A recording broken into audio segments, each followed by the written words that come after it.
In those days, time did not announce itself. It moved quietly, without signals or alerts, without the need to be measured at every moment. We lived inside it rather than ahead of it. Days unfolded with a kind of natural patience, shaped more by light and routine than by clocks. Morning arrived gradually, often noticed first through sound. The distant noise of the street coming to life, the clink of cups in the kitchen, the soft opening of doors. Many of us remember waking up without urgency, knowing that the day would reveal itself step by step, and that there was no need to rush to meet it. Homes carried a rhythm of their own. The house was not merely a place of rest, but a living structure that responded to habits repeated over years. Windows were open at similar hours, curtains drawn back in familiar gestures. Floors swept in steady motions learned through repetition rather than instruction. We did not speak of routines as something to manage or optimize. They simply existed, quietly shaping our sense of order. A chair pulled closer to the table, a radio adjusted just enough to hear but not dominate, a light switched on only when necessary. These small decisions, made daily and without reflection, formed the backbone of ordinary life. Meals were moments of gathering rather than interruption. Food was prepared with attention, not performance. Many of us recall the calm certainty of dishes that appeared week after week, their flavors tied not to novelty, but to continuity. There was comfort in knowing what would be served, and when, the act of eating together was unremarkable, and precisely for that reason meaningful. Conversation did not compete with other sounds. There were pauses, silences, the simple presence of others sharing the same space. Even when words were few, something was exchanged, something understood without explanation. Outside, the streets carried a slower pulse. Children knew the boundaries of their neighborhoods not by maps, but by memory and repetition. Adults recognized one another by sight, by habit, by the unspoken acknowledgement that came from sharing the same daily paths. We greeted each other without ceremony, a nod, a brief word, a look that said enough. There was no sense of anonymity pressing upon us. The familiar faces, even when not deeply known, create a feeling of continuity, as if the day itself recognized who we were. Work was present, but it did not dominate every thought. It had its place, defined by hours that began and ended with clarity. When the working day was over, it released its hold. Evenings belonged to the household, to rest, to small personal tasks carried out without hurry. We learned, often without realizing it, that effort and rest were not enemies but companions. One made space for the other. This balance was not discussed. It was lived. Objects lasted longer then, or at least we treated them as if they should. Tools, furniture, clothing were used with care, repaired when possible, and replaced only when necessary. There was a quiet respect for things that served their purpose faithfully over time. We learned patience by waiting for where to justify change. In this way, the material world taught us restraint without ever demanding it. Entertainment did not fill every empty moment. There were evenings when nothing particular happened, and no one felt deprived. We sat, we observed, we listened. A radio program might gather attention, or a shared television set might bring people together in the same room. But even then, attention was collective. We watched the same scenes, heard the same voices, and later spoke of them as shared experiences rather than personal selections. These moments became reference points, woven quietly into memory. Learning occurred through observation more than explanation. Younger generations absorb behavior by watching, by repeating, by participating. No one needed to articulate values explicitly. Respect was shown in tone, in timing, and restraint. Responsibility appeared in small acts. Finishing what was started, showing up when expected, keeping one's word. These lessons did not announce themselves as lessons. They became part of us before we knew they were being taught. Time spent alone was not seen as absence. Solitude had a natural place in the day. A walk taken without destination, a moment spent by a window, hands resting, eyes following the movement of light. These quiet intervals were not considered unproductive. They allowed thoughts to settle, memories to surface, plans to form slowly. In those pauses, we learned to be comfortable with ourselves without the need for constant stimulation. Seasonal changes marked the year more clearly than calendars. We felt the shift in temperature, in clothing, in the quality of daylight. Certain tasks belonged to certain times of year, and their return brought a sense of reassurance. We understood time as a cycle rather than a line, something that returned even as it moved forward. This understanding gave us patience. What did not happen today might happen later, and that was acceptable. Social gatherings were modest and familiar. Celebrations were shaped by repetition rather than reinvention. We knew what to expect, and we found comfort in that knowledge. The same foods, the same greetings, the same places. These events did not seek to impress. They sought to reaffirm connection. The pleasure came not from surprise, but from recognition. As years passed, many of us did not notice change as it occurred.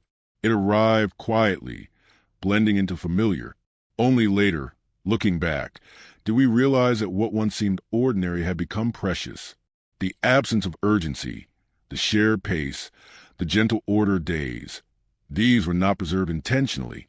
They lived fully in their time, without concern for how they would be remembered. Now, when we reflect, we do so without judgment. We recognize that each era carries its own rhythms and demands. Yet there remains a quiet appreciation for a time when days were allowed to be simply days, when meaning emerged from repetition, and when memory was built not from extraordinary moments, but from the steady accumulation of ordinary ones. As mornings unfolded, they carried with them a meaning that revealed itself only through repetition. They were not simply the beginning of another day, but a quiet reaffirmation of continuity. Many of us remember how the body often awoke before any clock announced the hour, guided instead by the quality of light entering the room, by familiar sounds moving gently through the house, by the certainty that the day would follow a known path. There was reassurance in this predictability. The morning did not demand decisions. It invited participation. The first actions of the day were modest and deliberate. Washing one's face, arranging clothing, preparing a simple breakfast were gestures performed countless times, yet never entirely without care. There was an understanding, perhaps unspoken, that these small acts mattered because they set the tone for what followed. Nothing was rushed. Even when responsibilities awaited, there was a sense that haste would only disturb the natural order of things. The home, at that hour, felt particularly alive. Surfaces held traces of the previous day, not as clutter, but as evidence of life continuing. A cup left to dry, a folded newspaper, shoes placed neatly by the door. Each object occupied its place with purpose. We did not think of organization as a skill to be learned. It was simply how things were done. Order was maintained not through effort, but through habit. Outside, the world moved at a compatible pace. Streets were neither empty nor crowded. People appeared gradually, each following a familiar route. We recognized patterns without needing to name them. The same person waiting at the corner, the same shop opening its doors, the same exchange of brief greetings.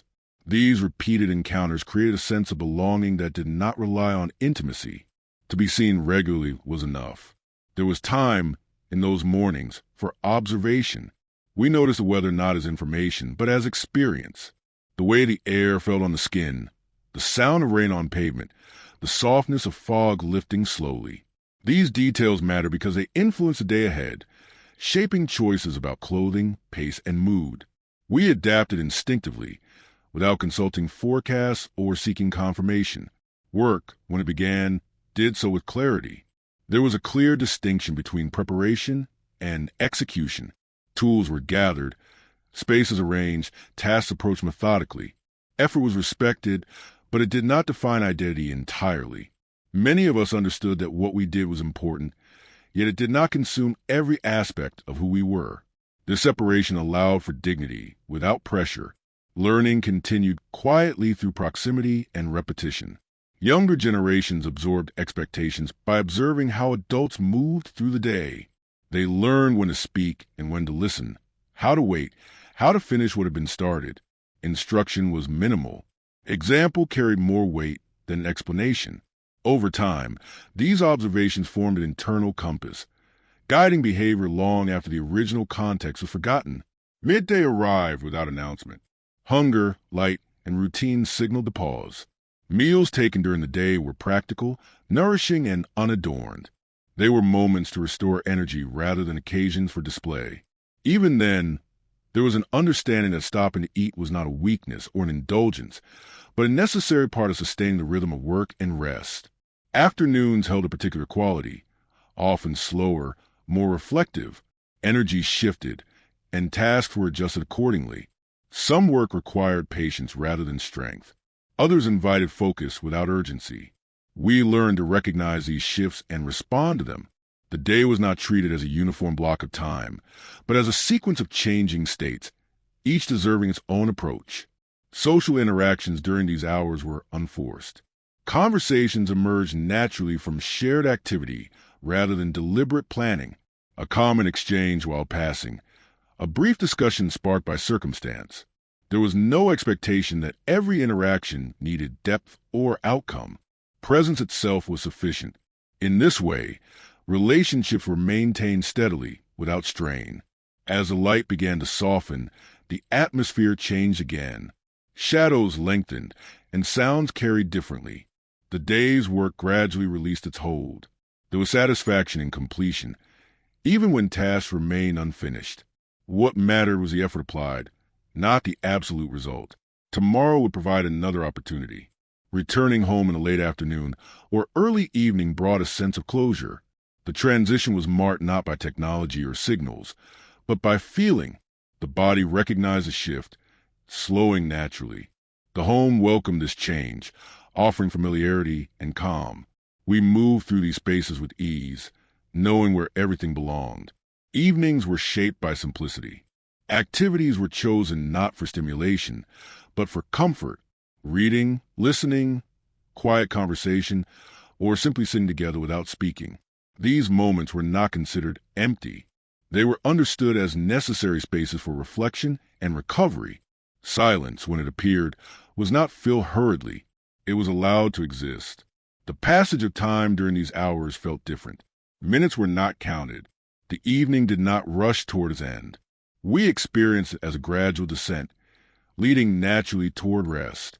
This gentle progression gave the body and mind permission to slow down together. Over the years, these daily patterns accumulated into something more substantial than routine. They formed a framework for understanding time itself. We learned that life did not need constant variation to be meaningful. Stability, repetition, and quiet continuity provided their own richness. Looking back, we recognize that these days did not announce their significance. They did not ask to be told apart from one another. Yet, it is precisely this consistency that allowed them to leave such a lasting impression. They taught us patience, attentiveness, and respect for the ordinary, lessons absorbed slowly and carried forward without ceremony. Now, as memory revisits these rhythms, it does so without urgency. We recall not to escape the present, but to acknowledge the foundations that shaped us. The days of that time did not seek attention. They passed gently, doing their work quietly, becoming precious only once we understood how deeply they had influenced our way of being in the world. With time, we came to understand that memory does not preserve events in isolation, but rather the atmosphere in which they occurred. What returns to us most vividly are not dates or outcomes, but sensations. The way of the air at a certain hour, the sound of footsteps on familiar ground, the way light rested on surfaces we passed every day. These impressions accumulated quietly, forming a shared inner landscape that many of us still carry, even if the physical places themselves have changed. Daily life moved forward with a confidence that did not require constant confirmation. We trusted the structure of our days because it had proven itself reliable. Morning followed night, work followed preparation, rest followed effort. This sequence was not questioned. It allowed us to give our attention fully to what was in front of us, rather than to what might come next. The future existed, but it did not press upon the present. In those years, time spent waiting was not considered empty. Waiting was simply another state of being. We waited for transportation, for appointments, for news, for people. During these pauses, we observed, reflected, or simply remained still. The absence of immediate outcomes did not create discomfort. On the contrary, it offered space for patience to grow naturally. Many of us learned, without realizing it, that not the pace of communication, reinforced this understanding. Messages traveled slowly, whether carried by voice, paper, or habit. A question asked might not be answered until much later, and that delay was accepted. It allowed thoughts to mature before being expressed. Words, once spoken or written, carried more weight because they were fewer. We chose them carefully, aware that they would remain. Relationships developed within this slower rhythm. Familiarity was built through repeated presence rather than constant exchange. We came to know others not through declarations, but through observation. How someone behaved when tired, how they responded to difficulty, how they treated routine obligations. Trust emerged gradually, rooted in consistency. It was not demanded, it was earned over time. The environment itself seemed to encourage attentiveness. Sounds were fewer, and therefore more noticeable. A door closing, a voice calling from a distance, the hum of activity carried through open windows. Silence was common enough that it did not feel threatening. It framed these sounds, giving them meaning. Many of us recall being able to sit quietly, aware of our surroundings without feeling the need to alter them. Within households, responsibilities were approached with a sense of shared purpose. Tasks were divided not through negotiation, but through understanding. Each person knew what was expected, and that expectation was met with quiet diligence. There was pride in contributing, even when the contribution was small. This participation reinforced a sense of belonging that did not require affirmation. Learning continued throughout life, often unnoticed. Skills were acquired through repetition, refined through practice, and passed along informally. Advice was offered sparingly, usually when requested or when experience made it necessary. There was respect for individual pacing. Not everyone learned at the same speed, and that difference was accommodated without comment. The passage of years was marked subtly within the same routines.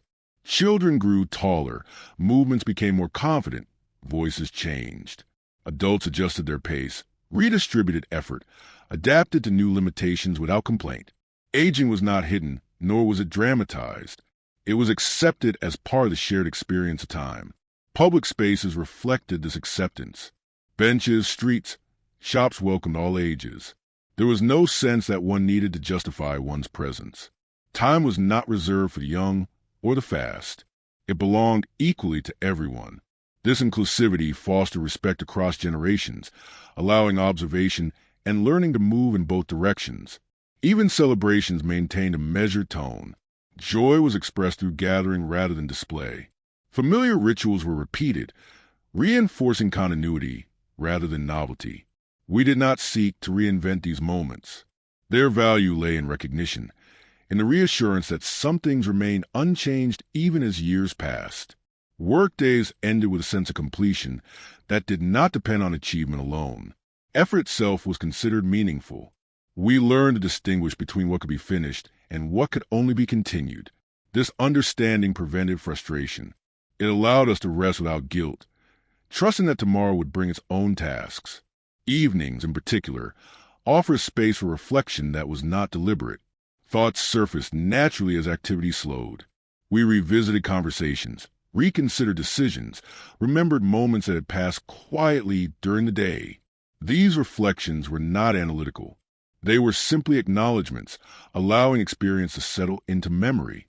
The absence of constant interruption made it easier to remain present. Attention was not divided endlessly. We could focus on one thing at a time, whether it was a task, a conversation, or a moment of rest. This focus deepened our engagement with daily life, making even simple activities feel complete. As technology gradually appeared, it did so at the edges of life rather than at its center. Its presence was noticeable, but it did not immediately redefine our routines. We adapted slowly, incorporating new tools without abandoning established rhythms. This gradual integration preserved continuity, allowing change without disorientation. Over time, we did not notice what we were preserving. Only later did we recognize that these patterns had shaped our expectations of time, effort, and connection. They taught us to value reliability over speed, presence over performance, and continuity over constant reinvention. When memory returns to these days now, it does so with clarity rather than longing. We remember them not as a lost ideal, but as a foundation. They remind us that life can be lived fully without urgency, that meaning emerges through repetition, and that ordinary days, lived attentively, become precious precisely because they do not seek to be extraordinary. These recollections do not separate us from the present. Instead, they inform it. They offer perspective, reminding us that time has many textures, and that each era carries its own way of moving through the world. What remains constant is the human capacity to adapt, to observe, and to find significance in the quiet continuity of daily life. And so, as we continue to move forward, we carry these memories not as instructions, but as reference points. They remain with us, subtle and steady, shaping how we understand the passing of time and the value of the days we are given. As we move through those years, we rarely spoke about balance, yet it was present in nearly everything we did. The day held space for obligation and for pause, for effort and for quiet observation. This balance was not achieved through planning or discussion. It emerged naturally from repetition and from a shared understanding of limits. We knew when to stop, not because we were instructed to do so, but because the rhythm of life itself suggested it. Fatigue was acknowledged, not resisted, and rest was accepted as a necessary companion to work. The physical environment supported this way of living. Spaces were designed for use rather than display. Furniture invited sitting. Tables invited gathering. Windows invited looking outward without distraction. Nothing demanded constant attention. We learned to coexist with our surroundings rather than compete with them. A room did not need to change frequently to remain meaningful. Its familiarity offered reassurance, a sense of stability that allowed thoughts to wander freely. There was also a shared respect for boundaries, both visible and invisible. We understood when to approach and when to step back. Privacy was recognized without being enforced. Doors closed quietly, voices lowered instinctively. This sensitivity to others did not come from rules, but from observation. We learned how to behave by watching how behavior affected those around us. Over time, this awareness became internal, guiding actions without conscious effort. The concept of ownership carried a different weight. Possessions were valued for their usefulness and durability rather than for their novelty. We took responsibility for what we owned, maintaining it carefully, repairing it when necessary. This relationship with objects fostered patience. It taught us that not everything needed immediate replacement, and that care could extend the life of things far beyond initial expectations. Money, too, was approached with caution and respect. Spending decisions were considered carefully, guided by necessity rather than impulse. We learned to distinguish between what was wanted and what was needed, a distinction that became clearer through practice. This awareness did not restrict enjoyment. It deepened it. When something was finally acquired, it was appreciated fully, its value understood in context. Social roles were defined but not rigid. People adapted to circumstances, stepping in where needed, stepping back when appropriate. Flexibility existed within structure. This adaptability allowed communities to function smoothly, even when challenges arose. Support was offered quietly, without expectation of recognition. Helping was not seen as extraordinary. It was simply part of belonging. Children grew up within this framework, absorbing its principles without formal instruction. They learned to wait, to observe, to participate gradually. Independence was encouraged, but within safe boundaries. Mistakes were treated as part of learning, not as failures. This approach fostered confidence rooted in experience rather than validation. As adolescents moved toward adulthood, responsibility increased naturally. Expectations shifted subtly, communicated through trust rather than pressure. Being relied upon was a sign of growth, not a burden. This gradual transition allowed individuals to assume new roles with confidence, supported by the familiarity of established routines. Workplaces reflected similar values. Experience was respected, and knowledge was shared through demonstration rather than hierarchy. Younger workers observed older ones, learning not only skills but attitudes toward effort and cooperation. Pride came from competence, not from competition. The goal was reliability rather than distinction. Time spent commuting or traveling offered moments of reflection. We watched landscapes change slowly, noting familiar landmarks and seasonal variations. These journeys were not rushed. They provided a transition between spaces, allowing the mind to adjust gradually. In these moments, we often found clarity, not because we sought it, but because there was space for it to emerge. The relationship between individuals and time remained grounded in acceptance. Delays were anticipated, not resented. Plans were made with an understanding that circumstances might intervene. This flexibility reduced anxiety. We trusted that most things could wait, and that urgency was reserved for what truly required it. News and information arrived at a measured pace. We received updates through shared channels, often at set times. This created collective moments of attention, followed by periods of reflection.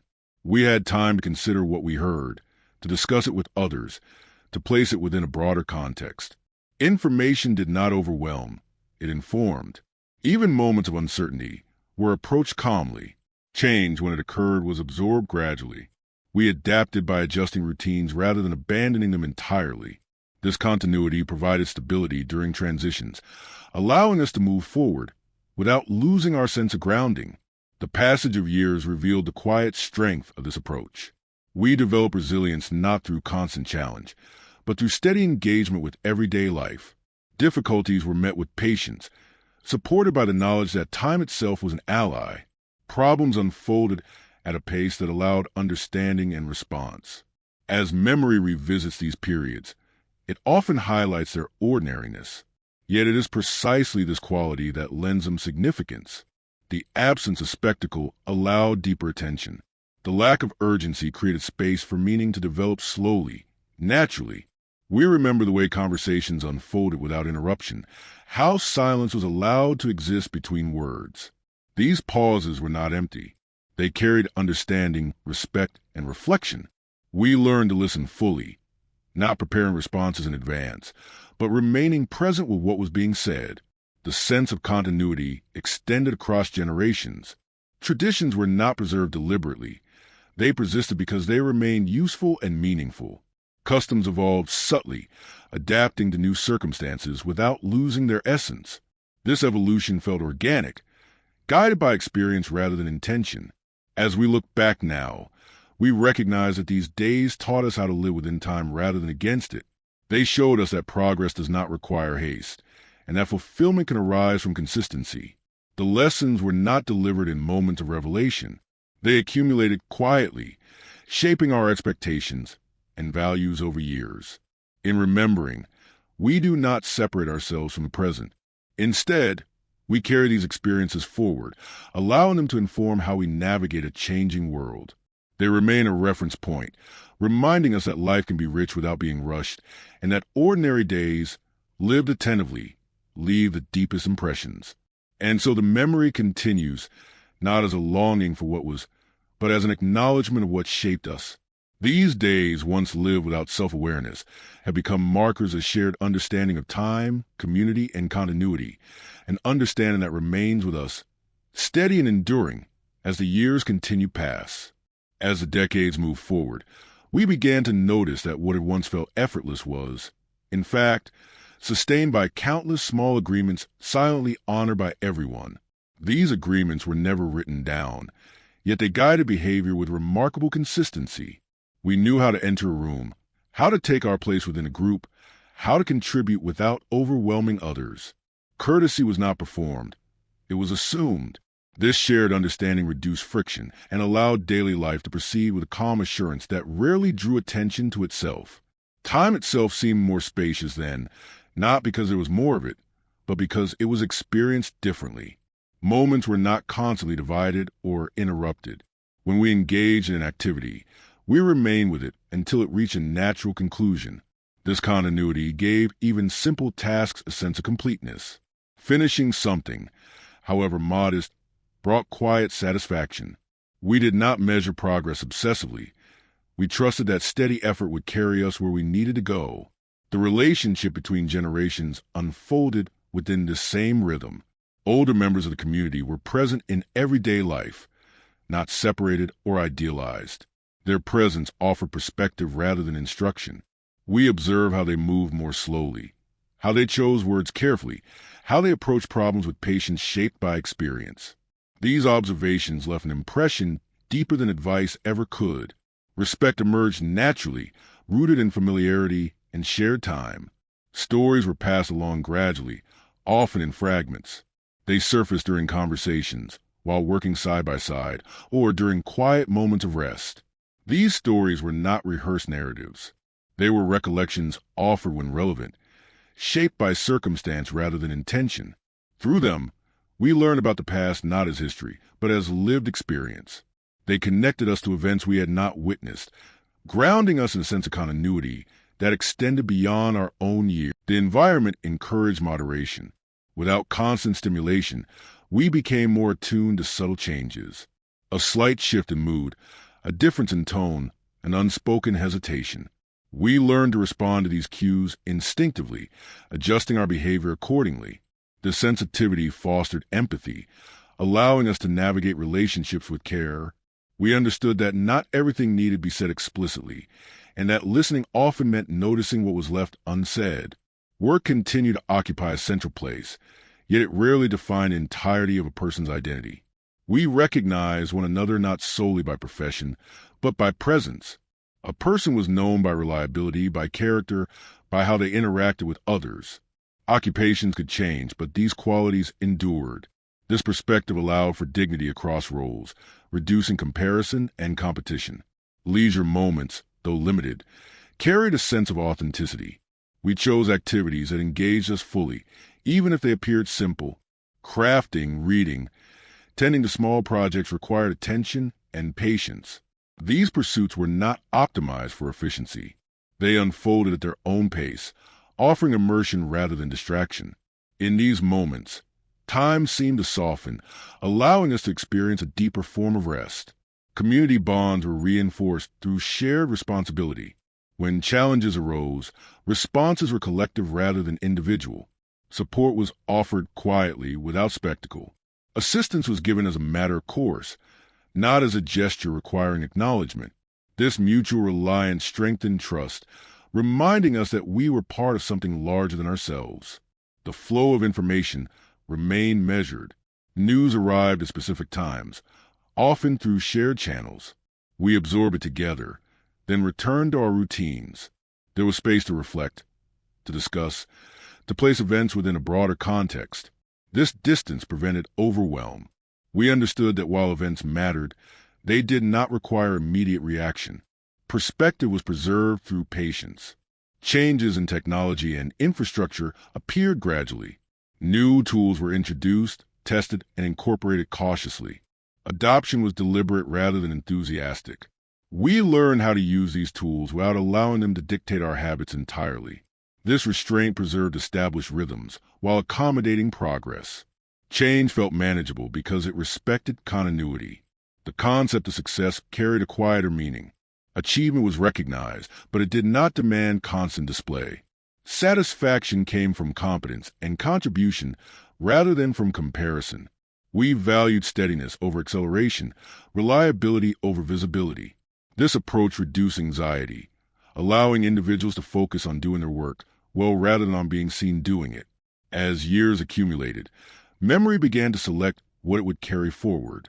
Not everything remained vivid, yet certain impressions persisted with remarkable clarity. The feeling of sitting quietly at the end of the day, the sound of familiar voices, the comfort of predictable routines. These memories did not cling to specific outcomes. They preserved atmosphere, a sense of being held within time rather than chased by it. Reflection came naturally, often during moments of rest. We revisited past decisions without regret, understanding that choices were made within the limits of their time. This acceptance fostered peace. We did not feel compelled to rewrite our histories. Instead, we acknowledged them as part of a larger journey, one shaped by context, effort, and shared experience. The idea of legacy was not articulated frequently.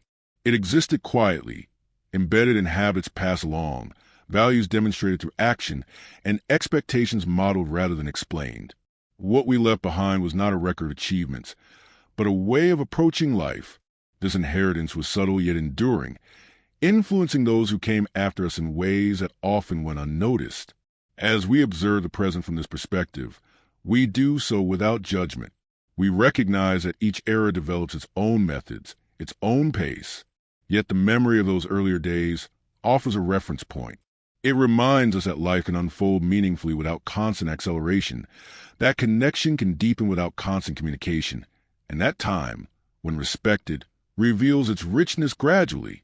These reflections do not seek to halt progress or idealize the past. They simply acknowledge the quiet strength of a period when days were allowed to breathe, when routines provided stability, and when meaning emerged from steady participation in ordinary life. In remembering, we reconnect with a sense of continuity that extends beyond individual moments, offering perspective as we continue forward. And so the narrative moves on, shaped by memory rather than nostalgia, guided by observation rather than longing. The days we recall were not extraordinary in themselves, yet they became precious through repetition and presence. They remind us that the passage of time, when lived attentively, leaves behind not urgency or regret, but calm understanding of how deeply ordinary moments can shape a life. As time continued its steady passage, we became increasingly aware that much of what sustained daily life was not intention, but attention. Attention to detail, to rhythm, to the presence of others. This attention was not strenuous. It did not require constant effort. It emerged naturally from living within a pace that allowed observation. When life does not move too quickly, the small things remain visible, and it is through these small things that understanding deepens. We notice how the day carried different textures from one hour to the next.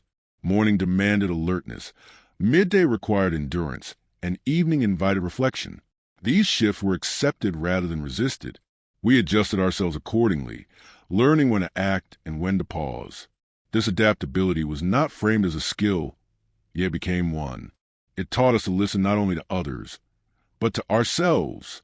The concept of productivity existed, but it was measured differently. Accomplishment was not defined by quantity alone, but by appropriateness. Doing what was necessary when it was necessary, and doing it well. There was satisfaction in completion, but also in knowing when to stop. Excess effort was not celebrated. Efficiency meant using energy wisely, not exhausting it. The spaces we inhabited reflected this understanding. Rooms were arranged to support daily use, not to impress. There was comfort in knowing where things belonged and in returning them to their place. This order reduced friction, allowing movement through space to feel intuitive. We did not need to search constantly. Familiarity guided us. Sound played a subtle role in shaping experience. Without constant noise, we became sensitive to changes in tone and volume. A raised voice carried significance. Laughter was noticeable. Silence framed these moments, giving them weight. We learned that communication extended beyond words, and that listening often involved more than hearing. Meals continued to anchor the day. They marked transitions, offering moments of gathering and rest. Preparation was part of the experience. The act of cooking was not rushed. Ingredients were handled with care. Processes followed patiently. This attentiveness extended to eating itself. We learned to eat slowly, to recognize fullness, to appreciate flavor without excess. Conversations during these meals unfolded organically. Topics shifted naturally, guided by interest rather than agenda. Interruptions were rare. We listened fully, responding thoughtfully. This exchange strengthened bonds, reinforcing a sense of belonging. Even when opinions differed, respect prevailed. We trusted that understanding did not require agreement. Outside the home, similar patterns persisted. Public interactions were guided by courtesy and restraint. We acknowledged one another without intrusion. Boundaries were respected instinctively. This mutual consideration created a sense of ease, allowing shared spaces to function smoothly. Education, formal and informal, unfolded within this same framework. Learning was not confined to designated settings. It occurred through observation, participation, and repetition. Knowledge accumulated gradually, reinforced by experience. We did not expect immediate mastery. Progress was understood as incremental, built over time. Mistakes were treated with patience. They were opportunities for correction rather than judgment. This approach fostered resilience. We learned that errors did not define us, and that improvement came through continued effort. Confidence grew slowly, grounded in competence rather than validation. As individuals matured, their roles evolved naturally. Responsibility increased as capability did. Trust was extended gradually, reinforced by consistency. This progression allowed for growth without pressure. We learned to accept responsibility as a sign of trust, not as a burden. The relationship between effort and reward remained balanced. Achievements were acknowledged, but they did not overshadow the process. We valued reliability over recognition. Success was measured by contribution rather than by comparison. This perspective reduced competition, fostering cooperation. Time spent alone was integrated naturally into daily life. Solitude was not feared. It offered space for reflection, for processing experience, for simply being. We learned to be comfortable in our own company, to allow thoughts to unfold without interruption. These moments strengthened self-awareness. The pace of life allowed memory to form clearly. Experiences were not crowded out by constant novelty.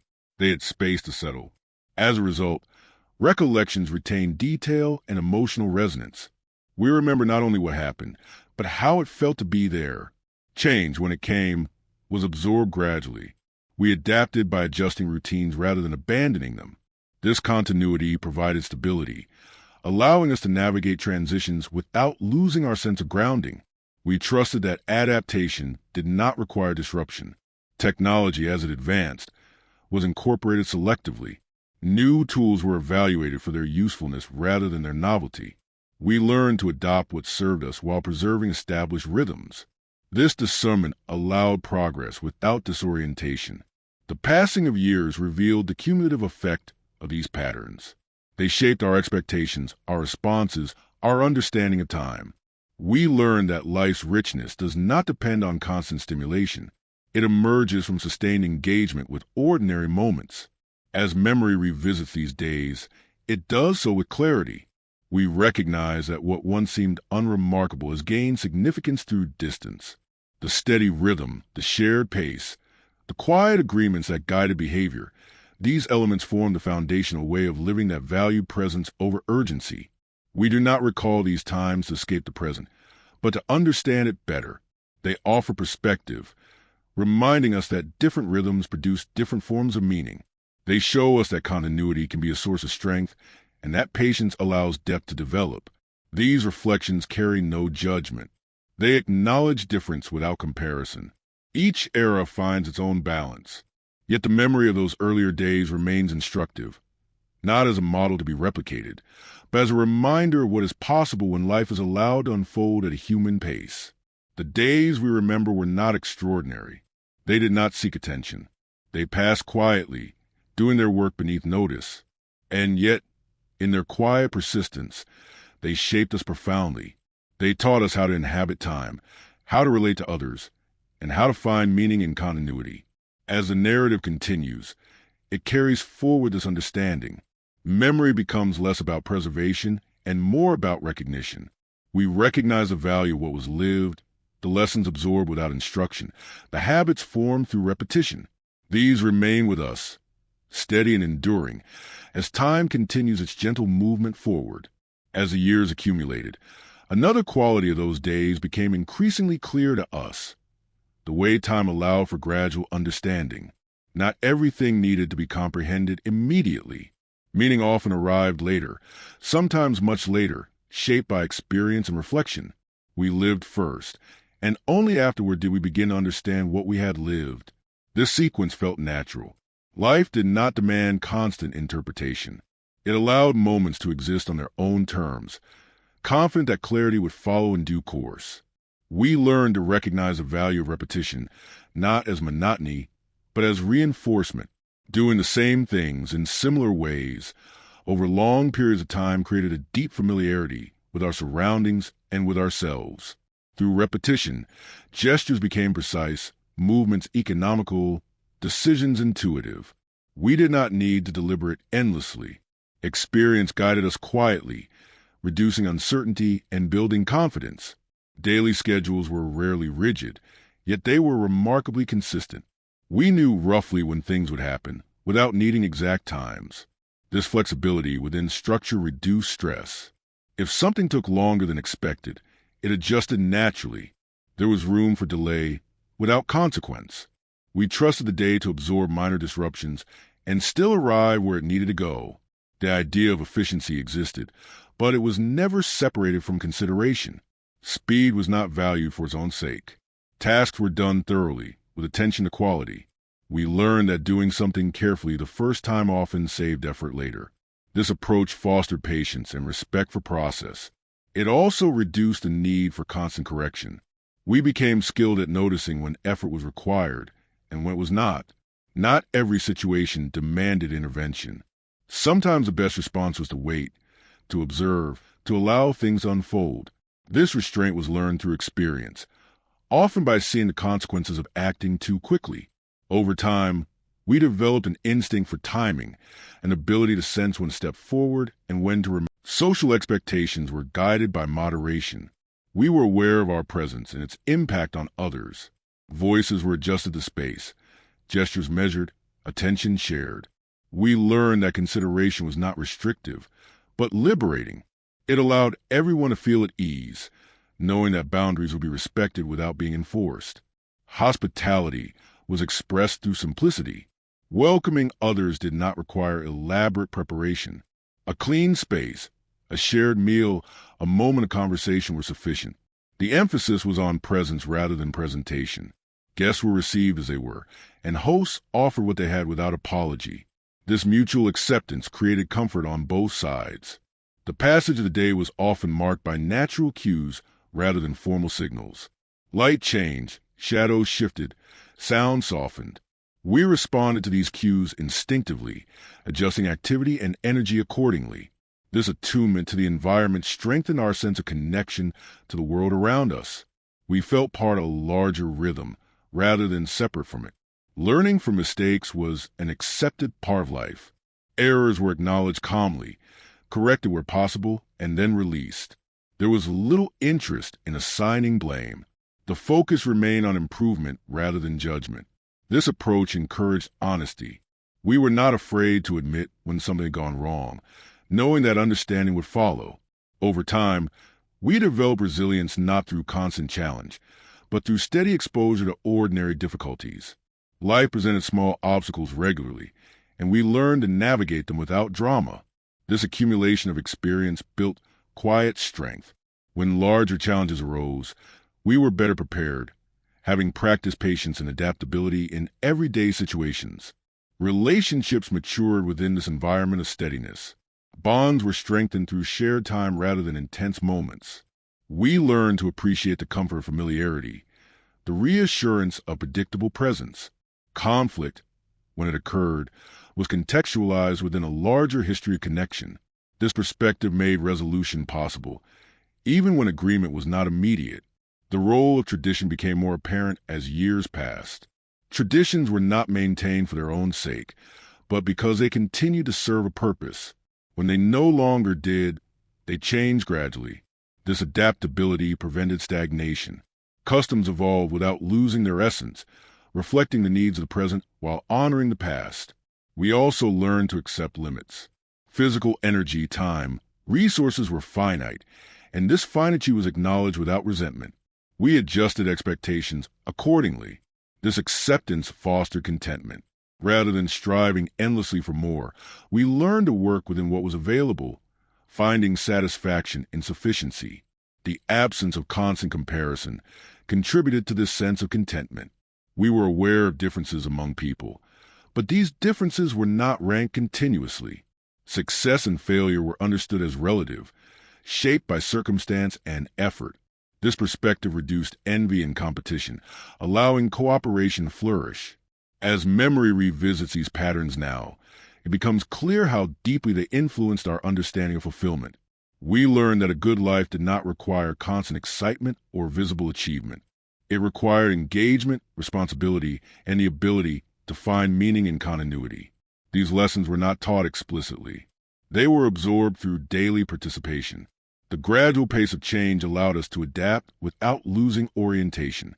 New ideas and practices were integrated cautiously, evaluated through experience rather than enthusiasm. This discernment protected us from disorientation. It allowed progress to occur without erasing what had proven valuable. We became comfortable with uncertainty, knowing that not every question required an immediate answer. Some things reveal themselves only with time. This patience reduced anxiety and fostered trust. We trusted ourselves, our communities, and the process of living to provide understanding when it was needed.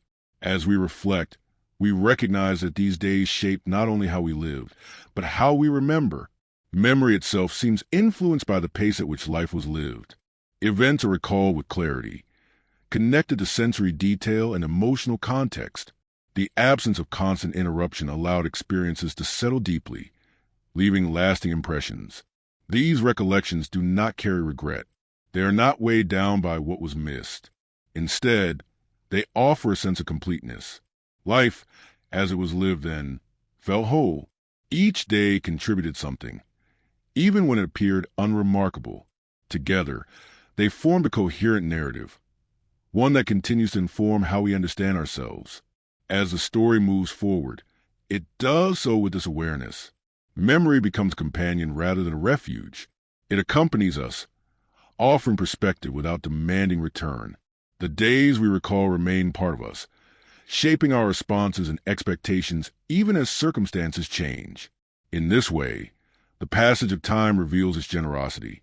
It allows us to live first and to understand later. It transforms ordinary days into meaningful reference points, not because they were extraordinary, but because they were lived attentively, within a rhythm that honored patience, continuity, and shared experience. As the later years of that period unfolded, we became more aware of how deeply habits shape perception. What we did every day influenced not only our actions, but the way we interpreted the world around us. Repeated gestures train the eye to notice certain things and overlook others. Familiar paths reveal small variations that might have gone unseen to a hurried observer. In this way, routine did not dull awareness. It refined it. The ordinary became a lens through which subtle differences gained meaning. We understood that attention grew from familiarity. Because we knew our surroundings well, we could sense when something changed. A sound out of place, a different expression on a familiar face, a shift in atmosphere within a room. These signals were often quiet, but they were rarely missed. Living within a stable rhythm sharpened sensitivity. We learned to read situations without relying solely on words, drawing on accumulated experience to guide our responses. The passage of time within relationships followed a similar pattern. Knowing someone over many years meant witnessing them across circumstances rather than moments. We saw how they responded to fatigue, to success, to disappointment. This continuity allowed for a deeper form of understanding, one that did not depend on explanation. Trust emerged from consistency, reinforced by countless small interactions rather than singular declarations. Conversation itself reflected this depth. Exchanges were often understated, relying on shared context. A brief remark could carry layers of meaning understood by both sides. Silence was frequently part of communication, allowing space for reflection and acknowledgement. We did not feel compelled to fill every pause. These intervals offered room for thought, for empathy, for recognition. Work continued to be approached with a sense of responsibility that extended beyond obligation. We understood our tasks as contributions to a larger whole. Even when the scope of our work was limited, its place within a broader system gave it significance. This awareness fostered diligence. We did our work not to stand out, but to ensure continuity. Reliability was valued because it allowed others to depend on us. The structure of the day supported this mindset. Clear beginnings and endings provided orientation. Starting work signaled engagement. Ending it allowed release. These transitions were respected. They prevented roles from dissolving into one another, preserving space for rest and personal life. This separation protected well-being, ensuring that effort did not extend endlessly without renewal. Rest itself was understood as active rather than passive. It restored energy, but it also offered perspective. During quieter moments, we revisited the day's experiences, not to evaluate them, but to absorb them. This process of assimilation allowed learning to occur naturally.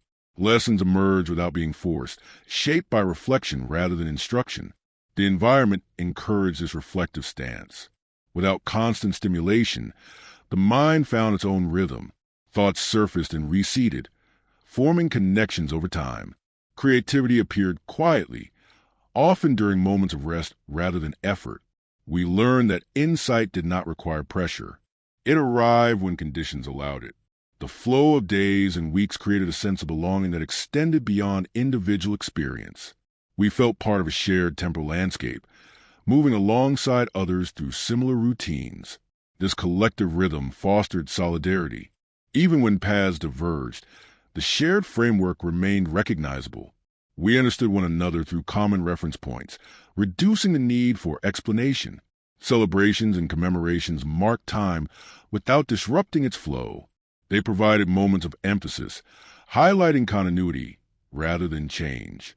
These occasions reinforced shared identity, reminding us of our place within a larger narrative. They did not seek novelty. Their meaning came from repetition, from the reassurance that certain moments would return. The acceptance of gradual change shaped our expectations. We did not anticipate constant transformation. Progress was understood as incremental, unfolding over years rather than moments. This perspective reduced impatience. It allowed us to invest in long-term efforts, trusting that results would emerge with time. As technology and social structures evolved, we integrated them cautiously. New possibilities were weighed against established practices. We adopted what proved useful, while retaining what continued to serve us well. This selective approach preserved balance. It allowed adaptation without disorientation, ensuring that change did not erase continuity. The way we handled challenges reflected the same steadiness. Difficulties were approached methodically, broken down into manageable parts. We did not expect immediate solutions. Persistence mattered more than speed. This approach fostered resilience, allowing us to endure setbacks without losing orientation. Emotional expression was measured, yet sincere. We did not suppress feeling, but we did not amplify it unnecessarily. Joy was expressed through presence and sharing rather than display. Sorrow was acknowledged quietly, supported by companionship rather than spectacle. This moderation allowed emotions to be integrated rather than overwhelming. As years passed, we noticed how memory began to simplify experience. Details faded, but atmosphere remained. We recalled how it felt to move through those days, more than exactly what occurred. This emotional continuity preserved meaning even as specifics blurred. It reminded us that significance often lies in how experiences shape us, rather than in their precise content. The habits formed during that time continued to influence later life. Even as circumstances changed, the underlying sensibility remained.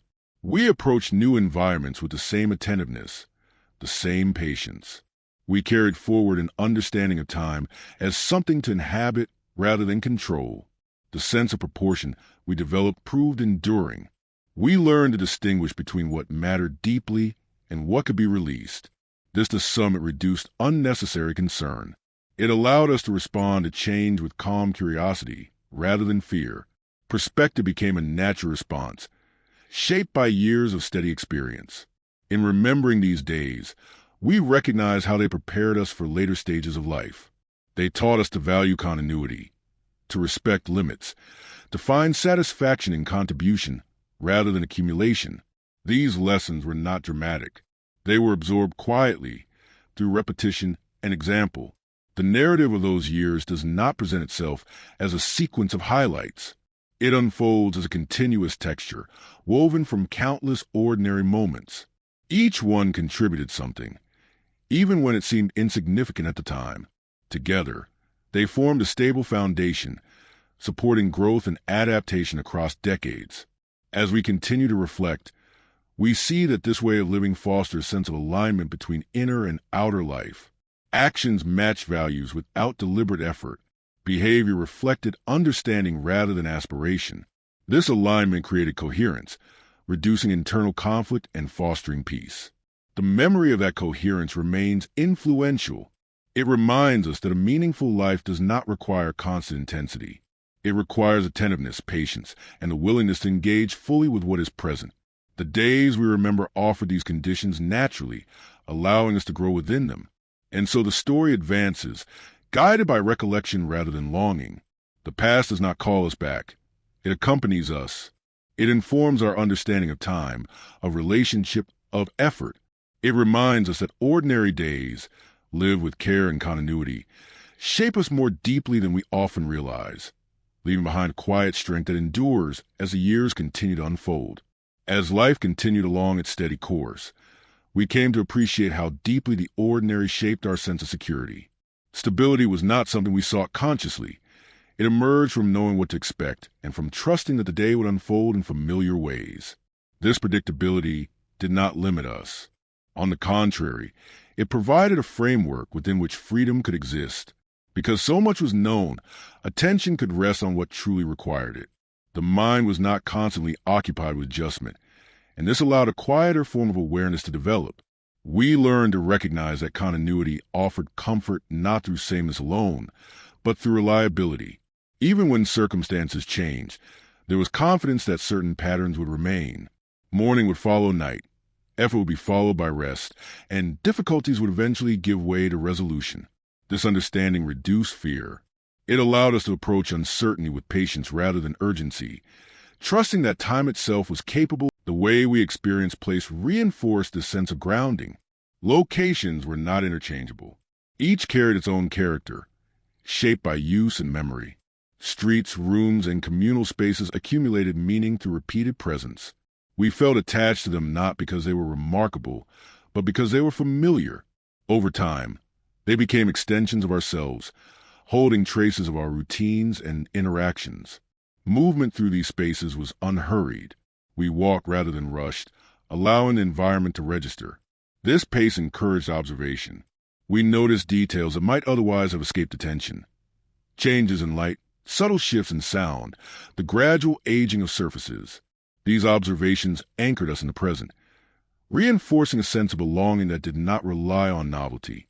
The relationship between effort and reward remained measured. We understood that not every action produced immediate results, and that some forms of work revealed their value only over time. This perspective fostered perseverance. We continued tasks whose outcomes were uncertain, trusting that consistency would matter in the long run. This trust reduced anxiety, allowing us to focus on the process rather than the outcome. Social bonds deepened within this context of patience. Friendships were sustained through presence rather than intensity. We spent time together without agenda, allowing connection to grow naturally. Shared silence was as meaningful as conversation. This ease strengthened relationships, making them resilient to distance and change. We also became adept at navigating solitude. Being alone did not imply absence or isolation. It offered an opportunity to reflect, to observe, to rest without explanation. Solitude was integrated into life rather than avoided. It balanced social engagement, ensuring that connection with others did not come at the expense of connection with oneself. The rhythm of weeks and months reinforced this equilibrium. Certain activities belonged to certain times, returning predictably. These cycles offered reassurance.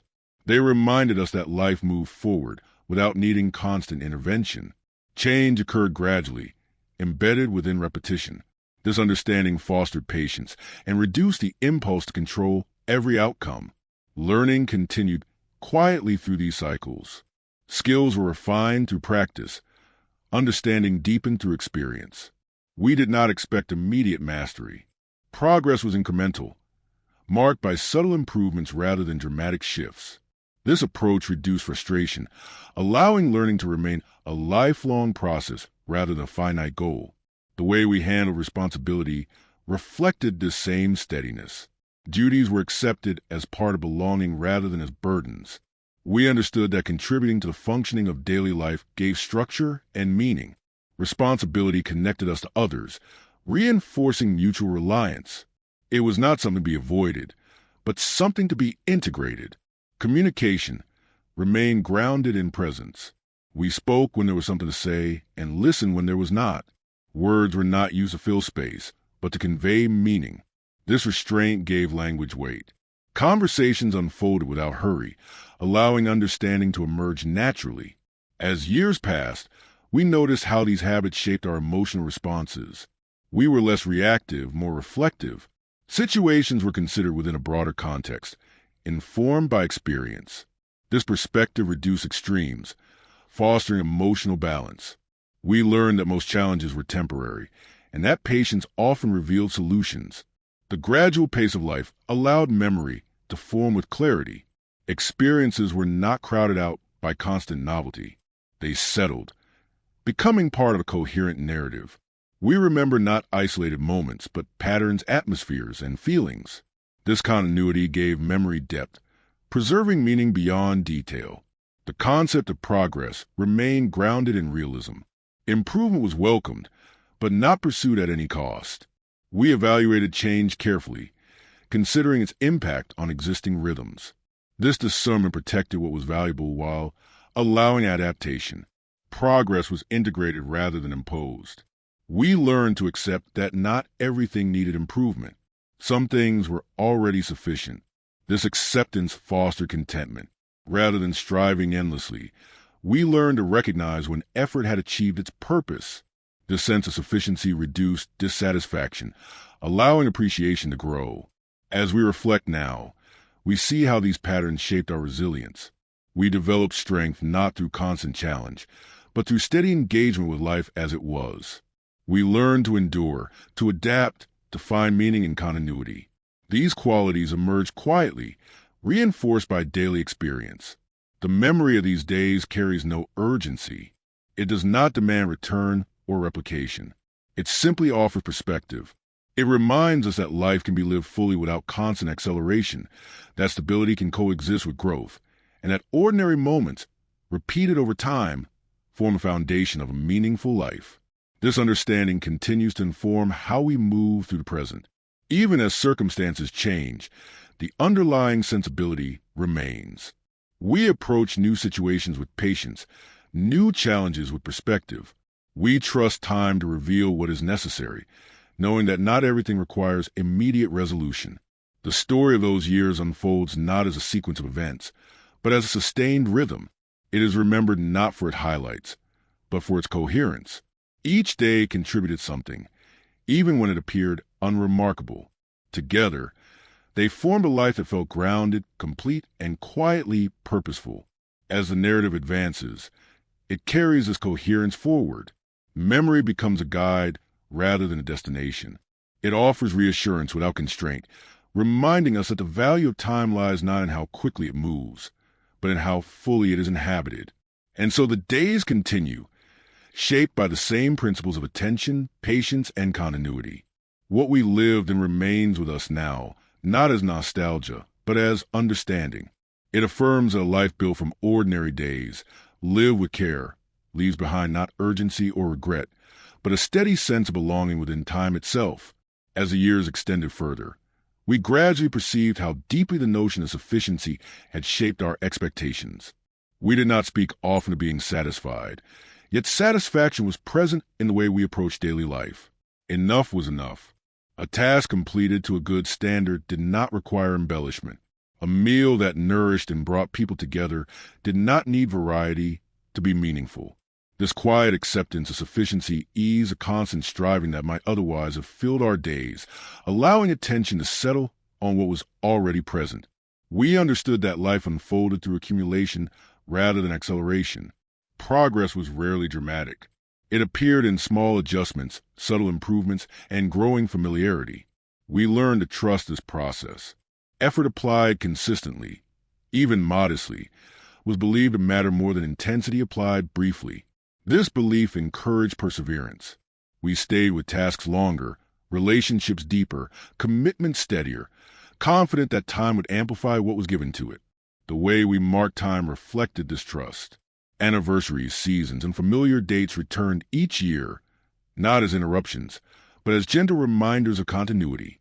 These markers did not divide life into separate phases, so much as they connected one year to the next. We felt the passage of time not as loss, but as layering. Each return carried memory, enriching the present with echoes of what had come before. Our relationship with change matured within this framework. Change was neither feared nor pursued aggressively. It was acknowledged as inevitable, yet manageable. When circumstances shifted, We adjusted our routines incrementally, preserving what still served us while letting go of what no longer did. This gradual adaptation reduced disruption. It allowed us to remain oriented even as details evolved. The pace at which we learned reinforced this sense of steadiness. Knowledge gained slowly tended to endure. Skills practiced over years became reliable. Understanding shaped by experience proved resilient. We did not rush to conclusions. We allowed ideas to be tested by time. This patience fostered discernment, helping us distinguish between what was momentary and what was lasting. Relationships benefited greatly from this approach. Because we did not expect immediate resolution or constant novelty, connections had room to deepen naturally. Familiarity bred understanding rather than complacency. We learned to appreciate the comfort of known presence, the reassurance of predictable companionship. Bonds strengthened not through intensity, but through shared time and mutual reliability. The way we handled disagreement reflected this maturity. Differences were not always resolved quickly, nor did they need to be. We trusted that time could soften edges, that continued interaction would reveal common ground.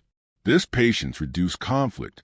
It allowed respect to remain intact even when agreement was delayed. Daily responsibilities were approached with similar moderation. We accepted duties as part of participation rather than as impositions.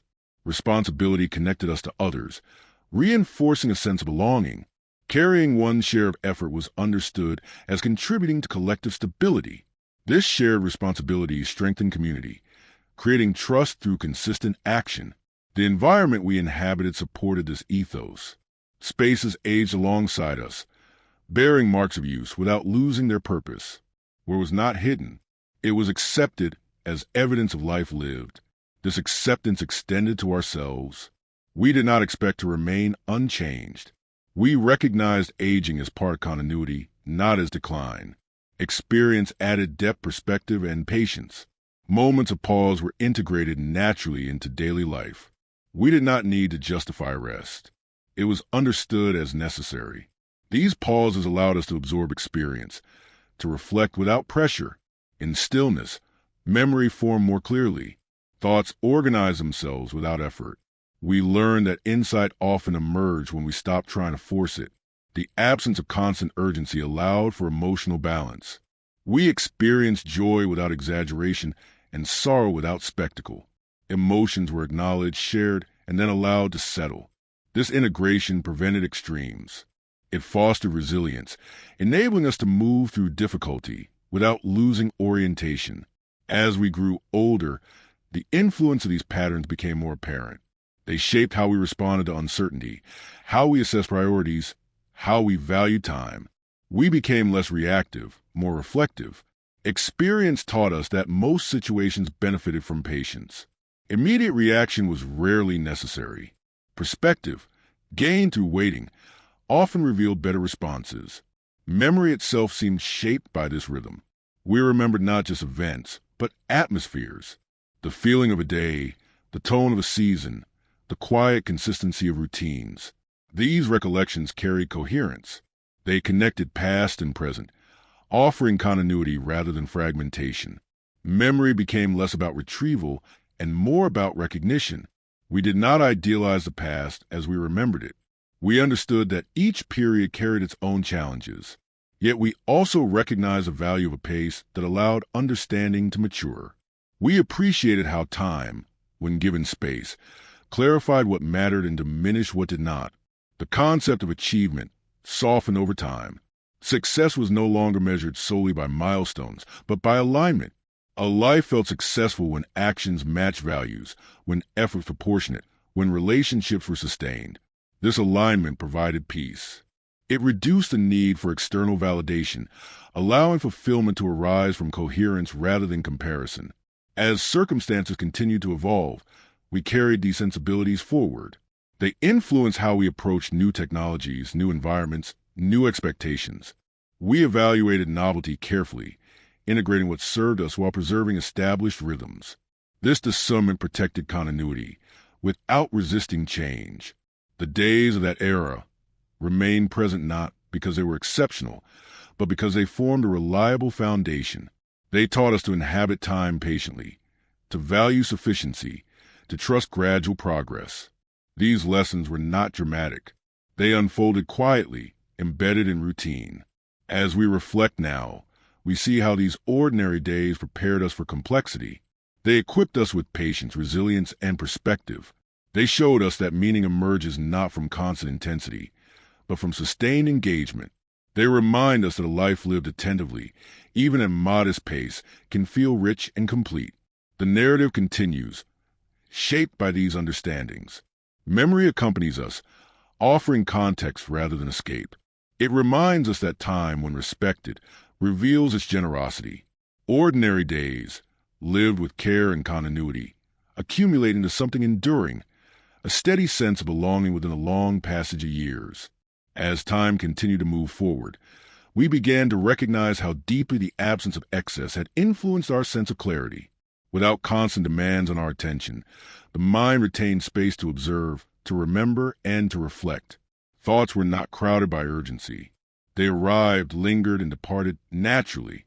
This mental openness shaped how we understood ourselves and the world around us. We were not compelled to define every experience immediately. We allowed meaning to emerge gradually, trusting that understanding would form through time and repetition. The structure of our days supported this clarity. There were clear moments for action and equally clear moments for pause. We did not confuse activity with purpose. Doing less did not feel like failing. It often felt like choosing wisely. We learned that restraint could be a form of intelligence, and that knowing when not to act required as much awareness as knowing when to engage. This discernment was cultivated quietly, through lived experience rather than instruction. Our relationship with possessions reflected this same principle. We surrounded ourselves with what was necessary and familiar. Objects earned their place through use, not novelty. We grew accustomed to seeing the same things day after day, and instead of becoming invisible, they gained character. We're told a story. A chair shaped by years of sitting, a tool smoothed by repeated handling, a book marked by careful reading. These signs of use connected us to time in a tangible way, reminding us that continuity leaves traces. This relationship with material things shaped our patience. We waited for repairs, accepted imperfections, and understood that not everything needed to look new to function well. This acceptance extended beyond objects to situations and to people. We did not expect constant refinement. We valued reliability over polish, depth over appearance. This perspective reduced dissatisfaction, allowing appreciation to grow naturally. The way we spent our days reinforced a sense of proportion. Large ambitions existed, but they did not eclipse daily responsibility. We understood that grand ideas required steady groundwork. Progress was built from ordinary effort, repeated consistently. This understanding grounded aspiration in reality. It allowed hope to coexist with patience, ambition with humility. Social life unfolded within this balanced framework. We gathered without excess planning, met without performance, spoke without exaggeration. Relationships were sustained by presence rather than intensity. We learned that consistency mattered more than excitement. Showing up regularly, listening attentively, and honoring commitments created trust that endured over time. The rhythm of conversation reflected this steadiness. We did not rush to respond. Silence was allowed to do its work. It gave space for thought, for emotion, for understanding. We learned that listening was not passive. It required attention and restraint. Through listening, we gained insight not only into others, but into ourselves. The environment around us reinforced this pace. Nature followed its own cycles, indifferent to our schedules. We adapted to these cycles rather than attempting to control them. Whether influence plans, seasons shape routines. This responsiveness fostered humility. It reminded us that we were part of a larger system, one that moved according to its own logic. Accepting this reduced frustration and deepened respect for the natural flow of time. Work remained an important aspect of life, yet it did not dominate identity. We valued competence, diligence, and responsibility, but we also understood limits. Exhaustion was not celebrated. Balance was not a luxury. It was a necessity. We recognized that sustained effort required renewal. Rest was not an interruption of productivity, but its foundation. This understanding influenced how we approach challenges. We did not expect quick solutions. We broke problems into manageable parts, addressed them patiently, and accepted that some required time more than action. This approach reduced anxiety. It allowed us to face difficulty without feeling overwhelmed. We trusted that persistence, applied calmly, would yield results. The passing of years revealed the cumulative effect of this way of living. Experience layered itself quietly, shaping judgment and perspective. We became more selective with our energy, more attentive to what truly mattered. Priorities clarified not through dramatic decisions, but through gradual alignment. We learned to let go of what did not serve us, without regret or resentment. Memory, shaped by this rhythm, retained coherence. We recall periods of life as extended impressions rather than isolated events. The feeling of a season, the tone of a household, the atmosphere of a particular phase. These memories carried emotional continuity, connecting past and present. They did not fragment experience. They unified it. We also noticed how this approach influenced our response to aging. Change in physical ability or circumstance was acknowledged without alarm. We adjusted expectations and routines gradually. Aging was not experienced as abrupt loss, but as transition. Experience compensated for what was diminished. Perspective softened what could no longer be changed. The sense of belonging fostered during those years remained strong. We felt connected not only to people, but to time itself.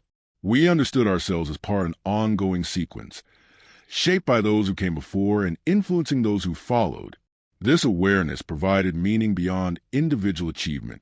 It grounded identity in continuity, rather than in accomplishment alone. The absence of constant evaluation contributed to emotional stability. We were not measured continuously, nor did we measure ourselves incessantly. This allowed self-worth to develop independently of comparison. We understood our value through contribution and relationship rather than through ranking.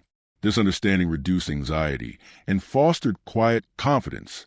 As we reflect now, we see how these patterns prepared us to face later changes with resilience. They taught us to move deliberately, to wait when necessary, to trust process over immediacy. They offered tools for navigating complexity without losing orientation. We do not recall these days as perfect or without difficulty. Challenges existed, as they always do, yet the pace at which life was lived allowed difficulties to be integrated rather than overwhelming. Problems were encountered within a supportive framework of routine and relationship. This context mattered. It transformed obstacles into experiences rather than crises.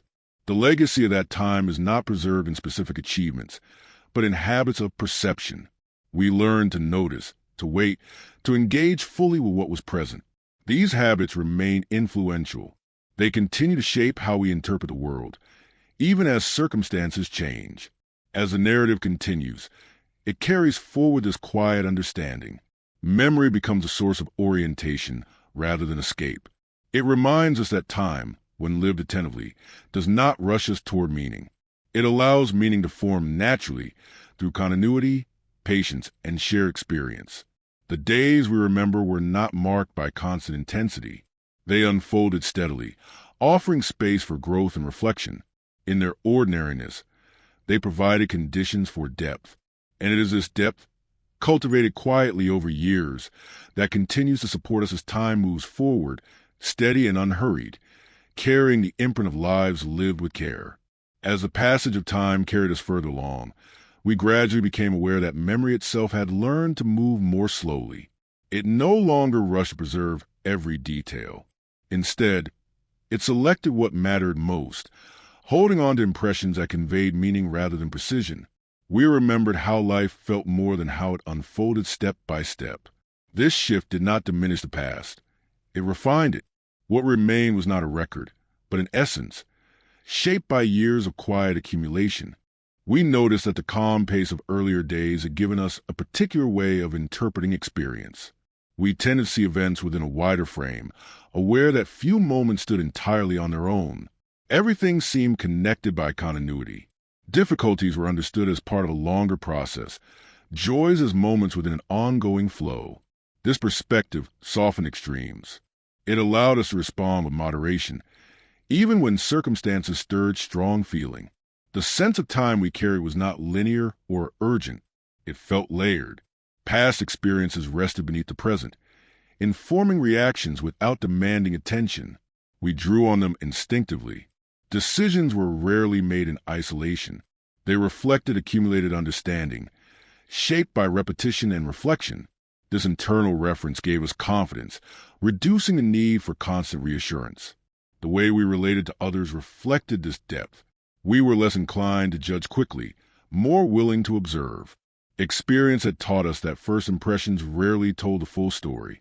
People revealed themselves over time, through consistency rather than display. We learned to grant that time, trusting that understanding would emerge naturally.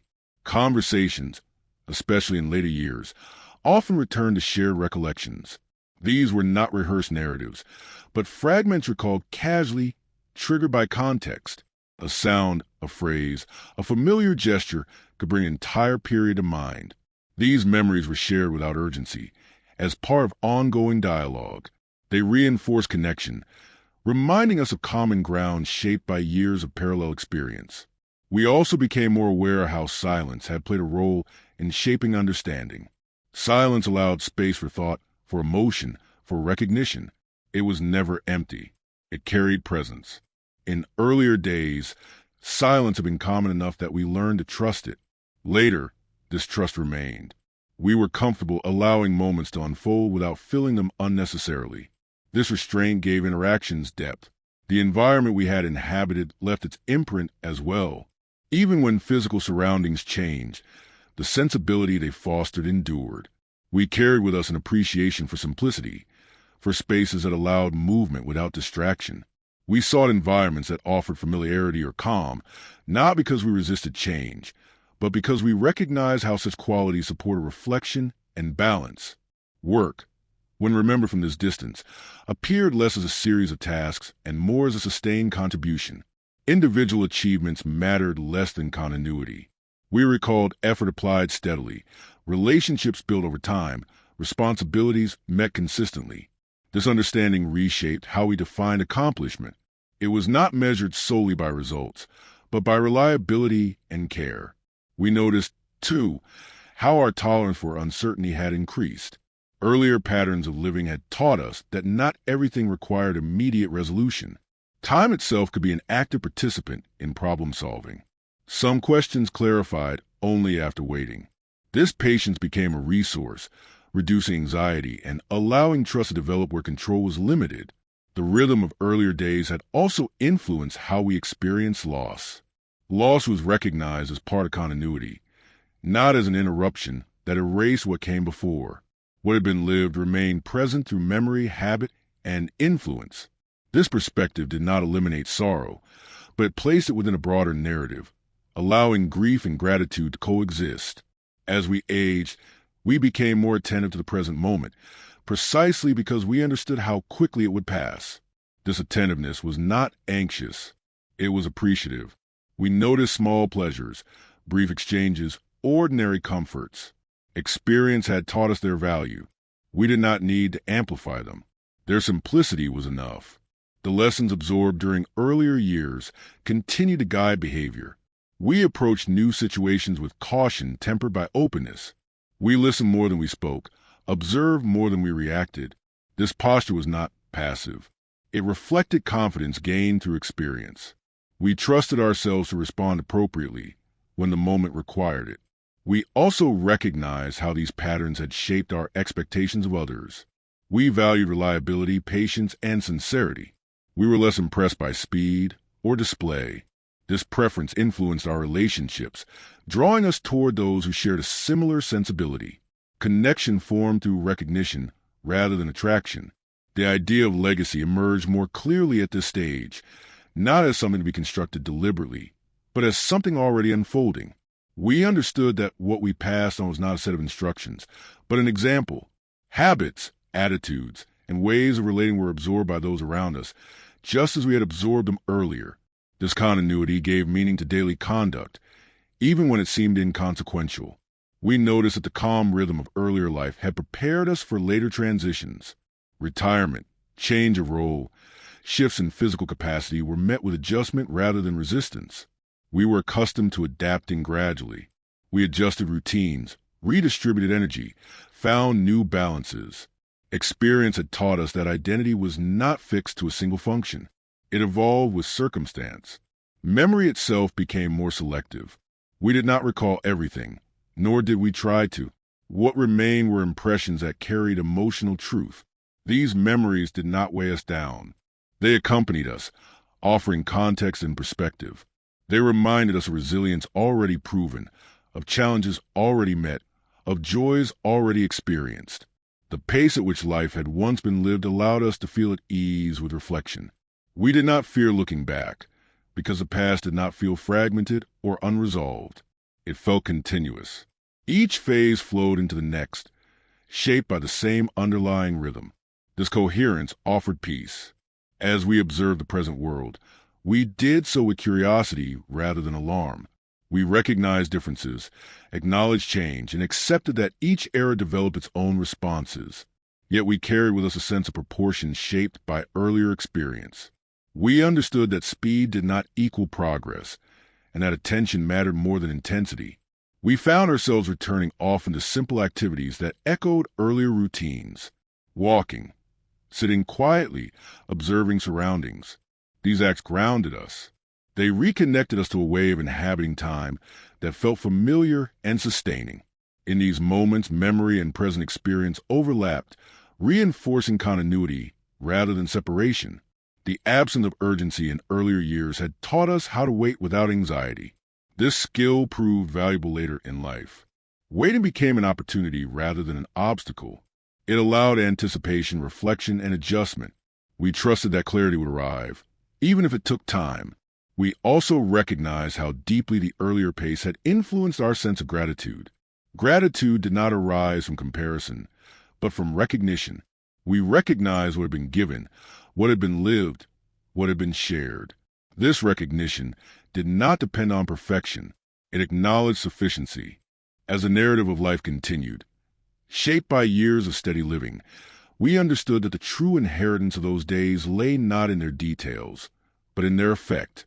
They taught us how to inhabit time with patience, how to value continuity, how to find meaning in the ordinary.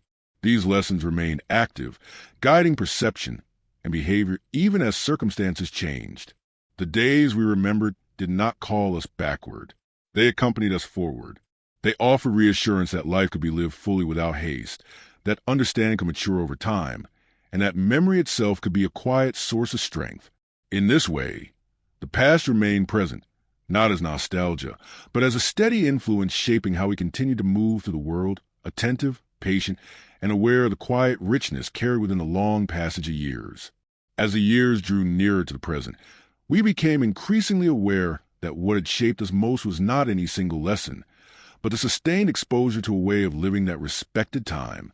Time was not treated as something to be conquered or compressed. It was something we moved within, something that carried us as much as we carried ourselves through it. This relationship with time influenced how we approached nearly everything, from decisions large and small to the way we interpreted change when it appeared.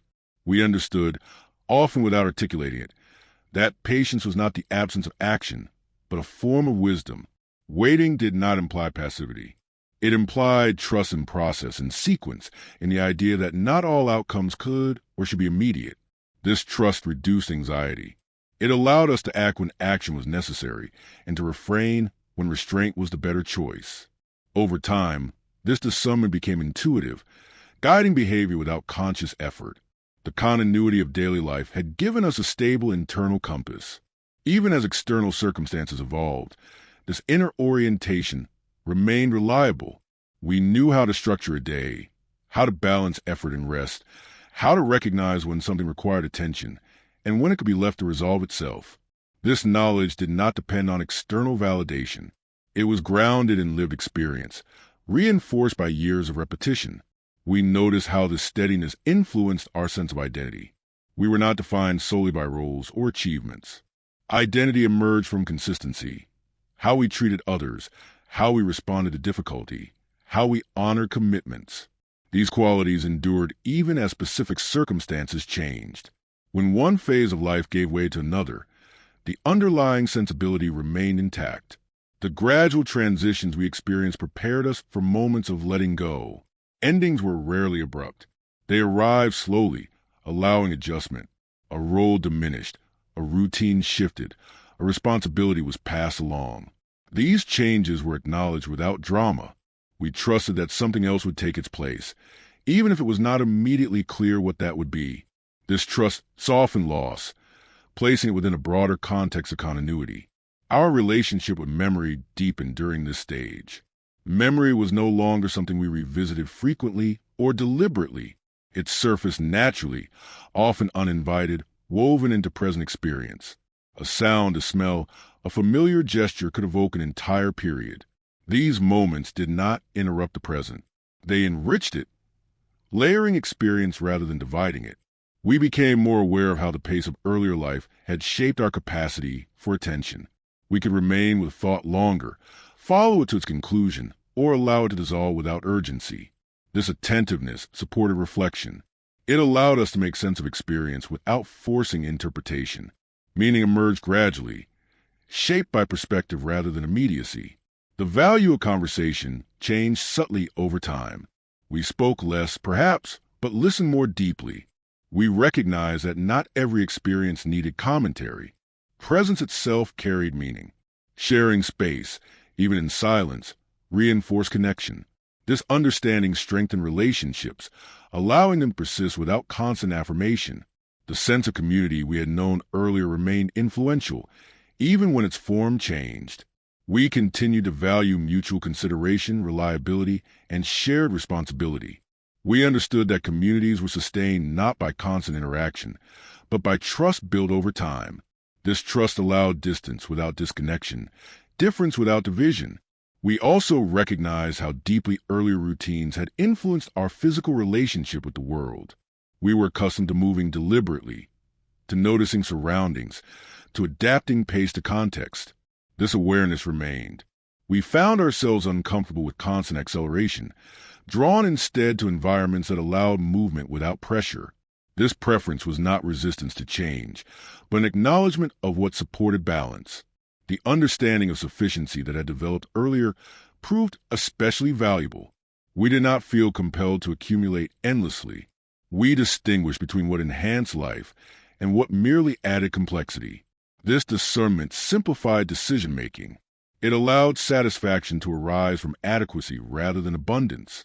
As we encountered new expectations and new measures of success, we evaluated them carefully.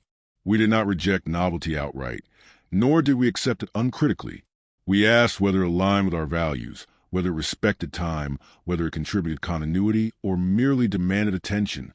This evaluative stance protected us from disorientation, allowing integration without loss of identity. We noticed, too, how our emotional responses had become more measured. Experience had taught us that intensity was rarely sustainable. We valued steadiness over extremes. Joy was appreciated quietly, sorrow acknowledged without overwhelming. This balance allowed emotion to be integrated rather than disruptive. It supported resilience, enabling recovery without suppression. The rhythm of days continued to matter, even when schedules became less rigid. We still marked mornings, afternoons, evenings with intention. These divisions provided structure, anchoring time. They prevented days from dissolving into indistinction. This structure supported well-being, offering orientation even in periods of transition. We became more forgiving of ourselves and of others. Experience had shown us that perfection was neither attainable nor necessary. Effort mattered more than outcome. Intention mattered more than execution. This forgiveness reduced tension, allowing relationships to endure despite imperfection. The awareness of finitude became clearer, yet it did not create urgency. Instead, it fostered appreciation. We recognized that time was limited, and precisely for that reason, worthy of care. We chose how to spend it more deliberately, favoring depth over breadth, presence over accumulation. We also recognized how earlier experiences had shaped our understanding of legacy. Legacy was not something to be engineered. It emerged naturally from how we lived. The habits we modeled, the patience we demonstrated, the way we treated time and others, all of these left impressions. This understanding gave weight to everyday conduct, reminding us that ordinary actions carried lasting influence. As we observed younger generations, we recognized familiar patterns emerging in new forms. Circumstances differed, tools changed, but the underlying need for continuity remained. We understood that each generation adapted what it inherited, reshaping it according to context. This adaptation did not diminish continuity. It ensured it. Reflection became less about evaluation and more about acknowledgement. We acknowledged what had been lived, what had been learned, what had been carried forward. This acknowledgement did not seek closure. It accepted incompleteness as part of life. There was comfort in knowing that not everything needed resolution. The narrative of those earlier days now appeared less as a separate chapter and more as a foundation. It supported everything that followed. The pace, the patience, the attention to ordinary moments. All of these had prepared us for complexity, change, and uncertainty. They had given us tools that remained useful long after circumstances evolved. As we continue to move through time, this foundation remains present. It informs choices, tempers reactions, and provides perspective. It reminds us that life does not need to be hurried to be meaningful, that understanding can mature slowly, and that ordinary days, lived attentively, accumulate into something enduring. The memory of that era does not stand apart from the present. It is woven into it. It shapes how we perceive time, how we relate to others, how we respond to change. It offers reassurance that continuity is possible even amid transformation, and that the quiet strength developed through ordinary living remains available to us. And so, as the story approaches its final movements, it does so without conclusion or finality. Life continues, shaped by the same principles that guided earlier days. Time moves on, steady and unhurried, carrying with it the imprint of lives lived with patience, attention, and respect for the ordinary. What remains is not nostalgia, but understanding, a calm recognition of how deeply those common days became precious, not because they sought meaning, but because they allowed meaning to form slowly and enduringly within the long and gentle passage of years. As we arrive at this later point in the long passage of years, what becomes most evident is not a sense of ending, but a deep awareness of continuity. Life did not present itself as a series of neatly closed chapters. It unfolded more like a long, unbroken current, carrying forward habits, perceptions, and ways of being formed quietly over decades. The days of the past did not remain behind us. They traveled with us, shaping how we experience the present and how we anticipated what was still to come. We recognized that the calm rhythm of earlier times had taught us how to remain present without strain. Presence was not something we practiced deliberately. It emerged naturally from living within a pace that allowed attention to settle. We had learned to inhabit moments fully, without the need to document or justify them. This ability remained with us, offering stability even as the external world grew more complex and insistent. The understanding of time we carried was neither rigid nor nostalgic. We did not wish to return to what had been, nor did we feel compelled to measure everything against it. Instead, the past offered a reference point, a quiet standard proportion. It reminded us that life could feel complete without constant acceleration, and that meaning could emerge without urgency. This perspective helped us navigate change without feeling disoriented. As we reflected on the long sequence of ordinary days, we noticed how rarely we had felt rushed to define ourselves. Identity had formed gradually, through action rather than declaration. We became who we were by doing what needed to be done, by responding to circumstances with care, by maintaining consistency over time. This gradual formation felt durable. It did not depend on recognition or approval. It was reinforced by lived experience. The values we carried forward had been learned not through instruction, but through observation. We had watched how others handled responsibility, how they responded to difficulty, how they balanced effort and rest. These examples left lasting impressions. They shaped our own conduct quietly, influencing decisions long after the original context had faded. In this way, continuity passed from one generation to the next without ceremony. We became increasingly aware that what endured most strongly were not achievements, but attitudes. Patience, attentiveness, moderation, and respect for time itself proved resilient. They adapted easily to new circumstances. Even when tools, environments, and expectations changed, these underlying sensibilities remained relevant. They offered guidance when explicit rules no longer applied. The later years of life brought their own adjustments, yet these, too, were approached with familiarity. We were accustomed to adapting gradually. When energy shifted or roles changed, we adjusted routines rather than abandoning them. We found new balances, redistributing attention and effort. Experience had taught us that change did not require reinvention. It required attentiveness and acceptance. Our relationship with memory at this stage became gentler. We did not seek to recall everything. We allowed memories to surface as they wished, trusting their timing. When they appeared, they did so without urgency, often carrying emotion rather than detail. These moments did not pull us away from the present. They enriched it, layering experience with depth and perspective. We noticed how the quiet habits of earlier life had prepared us to be comfortable with stillness. Stillness no longer felt empty. It felt full of awareness. We could sit without distraction, observe without expectation, and allow thoughts to move freely. This capacity proved invaluable, offering calm in a world that often moved too quickly. The sense of belonging we had known earlier also persisted, though its form evolved. We felt connected not only to people, but to a way of living that valued continuity and care. Even when communities changed or dispersed, this sense of connection remained internal. It influenced how we treated others, how we approached shared spaces, how we understood responsibility. We became more conscious of how small gestures continue to matter. Courtesy, patience, and attentiveness retained their power. A measured response could ease tension. A moment of listening could restore understanding. These actions did not require effort. They were extensions of habits formed long ago. Their effectiveness reminded us that simplicity often carried the greatest impact. As the present world presented new rhythms and demands, we responded with discernment rather than resistance. We evaluated change carefully, integrating what proved useful while maintaining what supported balance. This approach did not isolate us. It allowed participation without loss of identity. We remained engaged but not overwhelmed. The awareness of time's passage sharpened appreciation. Knowing that moments were finite encouraged care rather than haste. We chose how to spend attention more deliberately, favoring depth over accumulation. This selectivity brought satisfaction.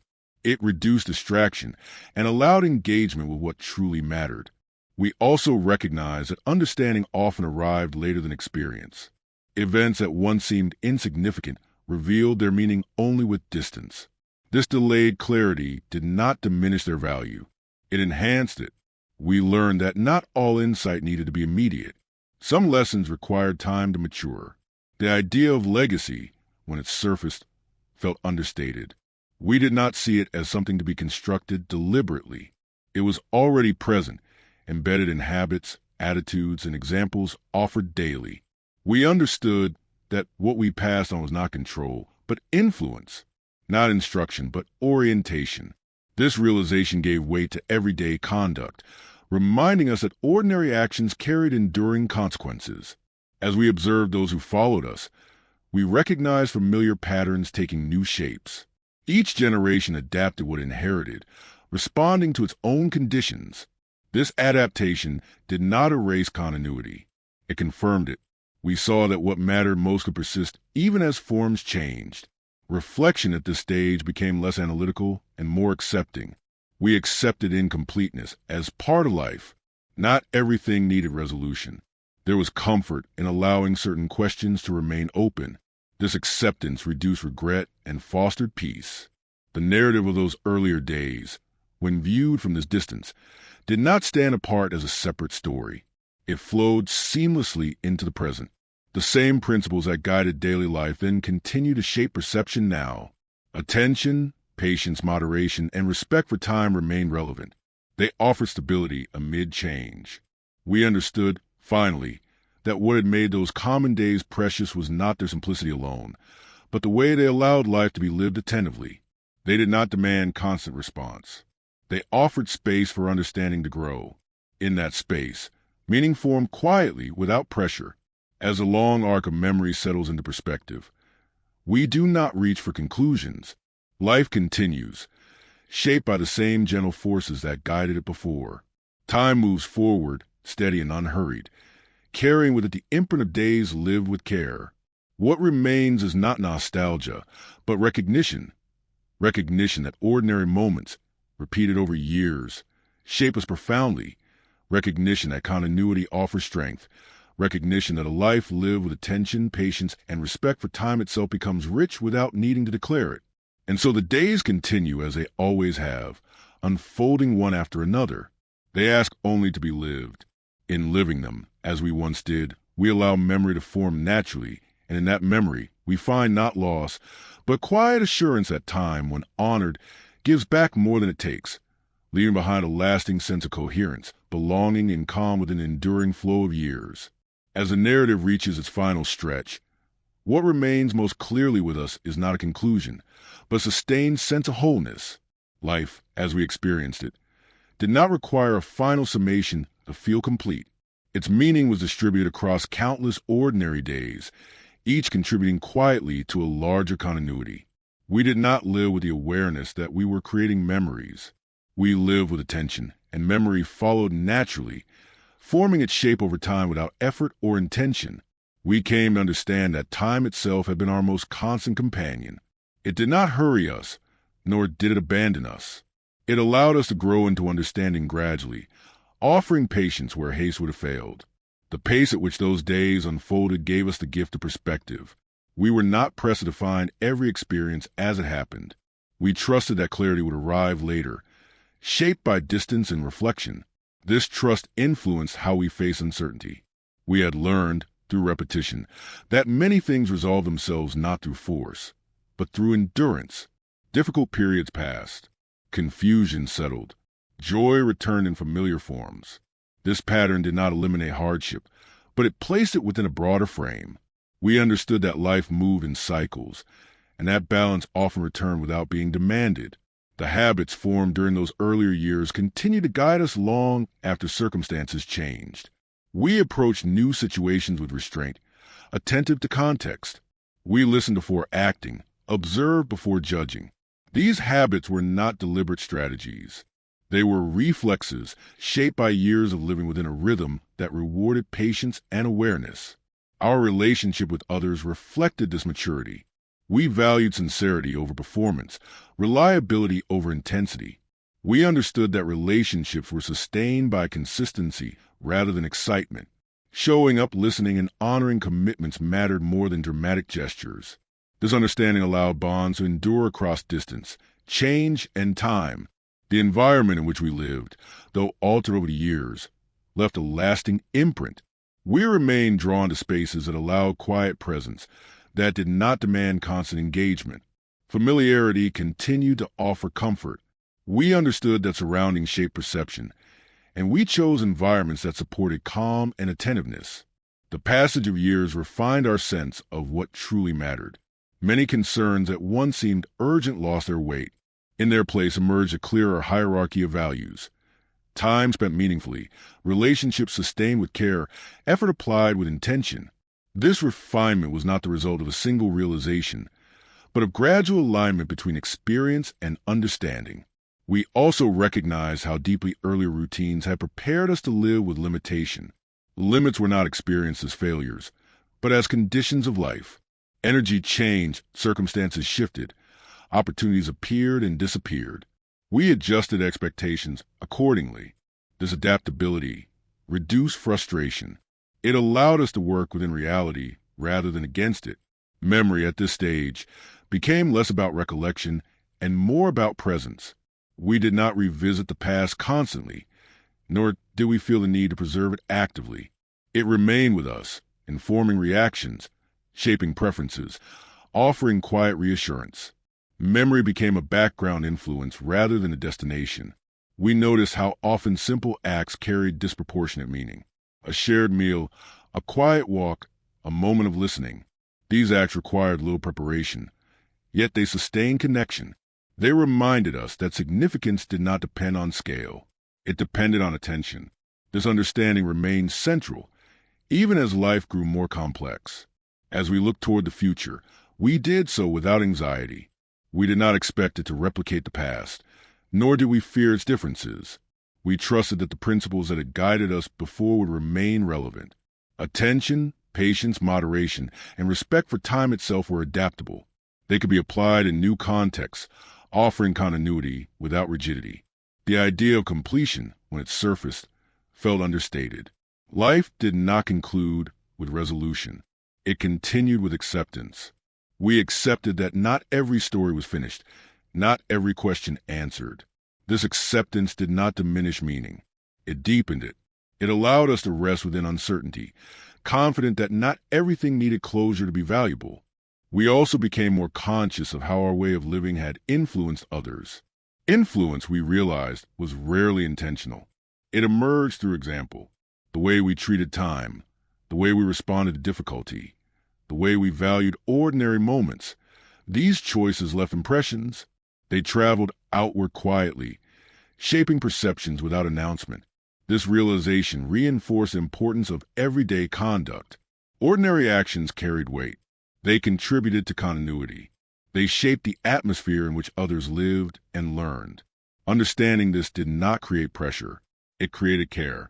We moved through days with awareness, knowing that what seemed small could matter greatly over time. As the long arc of memory settled, it revealed coherence rather than fragmentation. Life, lived attentively, had formed a continuous narrative. There were no sharp divisions between phases, only gradual transitions. This coherence offered peace. It allowed us to see ourselves not as a collection of moments, but as participants in an unfolding process. We understood, finally, that what had made those common days precious was not nostalgia, but recognition. Recognition that time, when respected, offers depth. Recognition that ordinary routines, repeated with care, build resilience and meaning. Recognition that life does not need constant intensity to feel rich. The present moment, viewed through this lens, felt neither diminished nor overwhelming. It felt connected. It belonged to the same continuum as the past, shaped by the same principles. We remained capable of attention, patience, and appreciation. These capacities did not expire. They matured. As we continued to live, day after day, we carried this understanding forward. We allowed time to move at its own pace. We engaged fully with what was present. We trusted memory to form naturally, without force. In doing so, we honored the way we had always lived, quietly, attentively, and with respect for the ordinary. And so the narrative does not end in a final statement or a closing image. It remains open as life itself remains open. Days continue to unfold, each one offering the same simple invitation, to be lived with care. In accepting that invitation, as we once did, we allow meaning to emerge without demand, memory to form without effort, and time to reveal its generosity gradually. What remains with us is not a longing for what was, but an enduring sensibility, a calm assurance that ordinary days, lived attentively, become precious not because they are preserved, but because they shape us. They leave behind a steady sense of coherence, belonging, and understanding, a quiet inheritance carried forward through the gentle and unbroken passage of years. As we remain within this long flow of days, what becomes increasingly clear is that meaning was never something we needed to pursue actively. It revealed itself through attention sustained over time. We did not wake each morning searching for significance. We woke to live, and in living attentively, significance took shape quietly. This quiet formation is perhaps what defined those days most deeply. Life was not arranged to impress or to be remembered. It was arranged to be lived with care. We came to understand that continuity itself was a form of reassurance. Knowing that certain gestures would repeat, that familiar rhythms would return, allowed us to move through uncertainty with steadiness. We did not require constant affirmation. The day affirmed itself through its structure. Morning light, habitual tasks, shared pauses, and evening calm formed a sequence that grounded us. Even when events disrupted the sequence, the underlying rhythm remained available, ready to reassert itself. The simplicity of this structure taught us discernment. We learned to recognize what demanded attention and what could be left pass. Not every change required response. Not every feeling required expression. This restraint did not limit emotional life. It refined it. We felt deeply, but we did not amplify unnecessarily. Experience taught us that intensity did not guarantee meaning, and that moderation often preserved it. The way we related to time shaped our understanding of effort. We did not expect immediate results from what we invested in, whether it was work, relationship, or personal growth. We trusted accumulation. Small, repeated actions carried more weight than sudden bursts of activity. This trust reduced frustration. It allowed patience to function as a resource rather than an obstacle. As we moved through different phases of life, we noticed how this patience protected us from disorientation. Transitions did not feel like ruptures. They felt like adjustments in emphasis. Attention shifted, routines evolved, responsibilities changed. Yet the underlying sensibility remained. We continued to approach life with the same care, the same respect for time, the same willingness to wait. The absence of constant self-measurement contributed greatly to this stability. We did not evaluate ourselves endlessly. We learned who we were by observing how we lived, not by comparing ourselves to external standards. This inward reference fostered confidence. It allowed identity to develop organically, shaped by action and response rather than by aspiration alone. We also recognized how deeply our way of living influenced memory itself.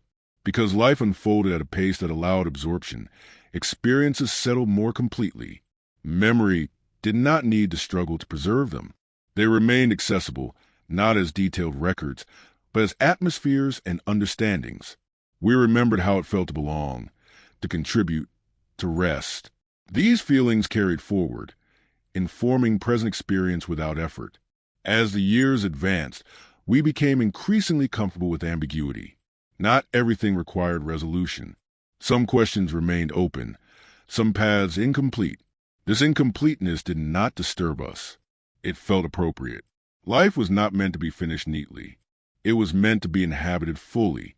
Accepting this reduced anxiety and allowed appreciation to deepen. The influence of earlier routines continued to appear in small choices. We gravitated toward steadiness rather than novelty, toward depth rather than accumulation. This preference did not isolate us from change. It helped us navigate it selectively. We adopted what enhanced balance and released what introduced unnecessary complexity. This discernment protected our sense of coherence. The way we experienced connection also reflected this maturity. Relationships were not defined by constant contact. They endured through trust and shared history. Distance did not imply loss. Silence did not imply absence. We understood that connection could persist quietly, sustained by mutual recognition rather than frequent exchange. As we reflected on the long arc of shared experience, we noticed how rarely we felt compelled to speak of values explicitly. Values had been lived rather than articulated. They were present in habits, in responses, in choices repeated over time. Respect for time, consideration for others, patience with process. These values did not announce themselves. They simply guided behavior. We also recognized how these values had been passed along, not through instruction, but through example. Others observed how we lived, just as we had observed before us. This transmission was subtle, yet enduring. It did not depend on explanation. It depended on consistency. This realization gave weight to ordinary conduct, reminding us that everyday actions carried influence. The later stages of life brought a clearer awareness of finitude. Yet this awareness did not create urgency. It created attentiveness. Knowing that time was limited encouraged care rather than haste. We chose where to place energy more thoughtfully. We valued presence over distraction, depth over expansion. The selectivity brought peace. We found ourselves returning often to simple practices that echoed earlier routines. Sitting quietly, observing surroundings, engaging in unhurried conversation. These practices grounded us. They reaffirmed a way of inhabiting time that felt sustaining. In these moments, past and present aligned, creating a sense of continuity that transcended chronology. The world around us continued to change, sometimes rapidly. We acknowledged this change without alarm. Experience had taught us that speed did not negate continuity. Even within accelerated contexts, The principles that had guided us remained applicable. Attention, patience, and moderation continued to offer orientation. We became increasingly aware that fulfillment did not require constant affirmation. It arose naturally from alignment between action and understanding. When effort matched capacity, when commitments were honored, when time was respected, life felt coherent. This coherence did not depend on circumstance. It depended on approach. As memory and present experience intertwined, we did not feel the need to separate them. The past did not demand commemoration. It functioned as context. It informed how we perceived and responded. It reminded us of resilience already proven and balance already achieved. The days we had lived long ago did not stand apart as an ideal. They were simply days lived attentively. Their value emerged gradually, revealed through the stability they had provided. They taught us how to remain grounded, how to endure uncertainty, how to find meaning in continuity. As we continue within this flow of time, we recognize that the invitation remains the same: to live attentively, to allow understanding to mature, to respect the rhythm of days without demanding more of them than they can give. In accepting this invitation, we honor not only the past, but the present as well. There is no need for a final statement or definitive conclusion. Life does not conclude itself neatly. It continues, shaped by the same quiet forces that have always guided it. Time moves forward, carried with the imprint of ordinary days lived with care. What remains with us is not nostalgia, but a calm recognition. Recognition that life, when lived patiently and attentively, becomes meaningful without effort. Recognition that memory forms naturally when experience is allowed to settle. Recognition that continuity offers strength. And so the days go on as they always have, one following another. They ask only to be lived with respect for time and attention to the ordinary. In living them this way, as we once did, we allow meaning to arise quietly, memory to endure gently, and life to remain whole within a long and unbroken passage of years. As we come to this final reflection, what remains is not simply the memory of a particular time, but the recognition of a way of living. Many of us still carry within us that slower rhythm, that more patient relationship with everyday life, even as the world around us has changed. The memories we hold are not made only of events, but of feelings. Time that seemed more spacious, relationships built through constancy, and a quiet reassurance of knowing where we belonged. These memories do not ask us to return to the past. They offer us perspective. Perhaps, while reading or listening to these reflections, you found your own images returning. Simple scenes that shaped your life without seeming important at the time. This is how time works with great subtlety. It turns the ordinary into something precious, not because it was extraordinary, but because it was lived with presence. And in recognizing this, we realize that those experiences still teach us, even now, helping us approach the present with greater calm and understanding. Now, we would like to hear from you. What were the days like in your time? Which habits, routines, or simple moments stayed with you over the years? What do you feel you learned from the way life was lived then? Please leave a comment and share your thoughts and memories. Your story may awaken memories in others and help keep this conversation alive. A conversation built on experience, respect, and time lived with care.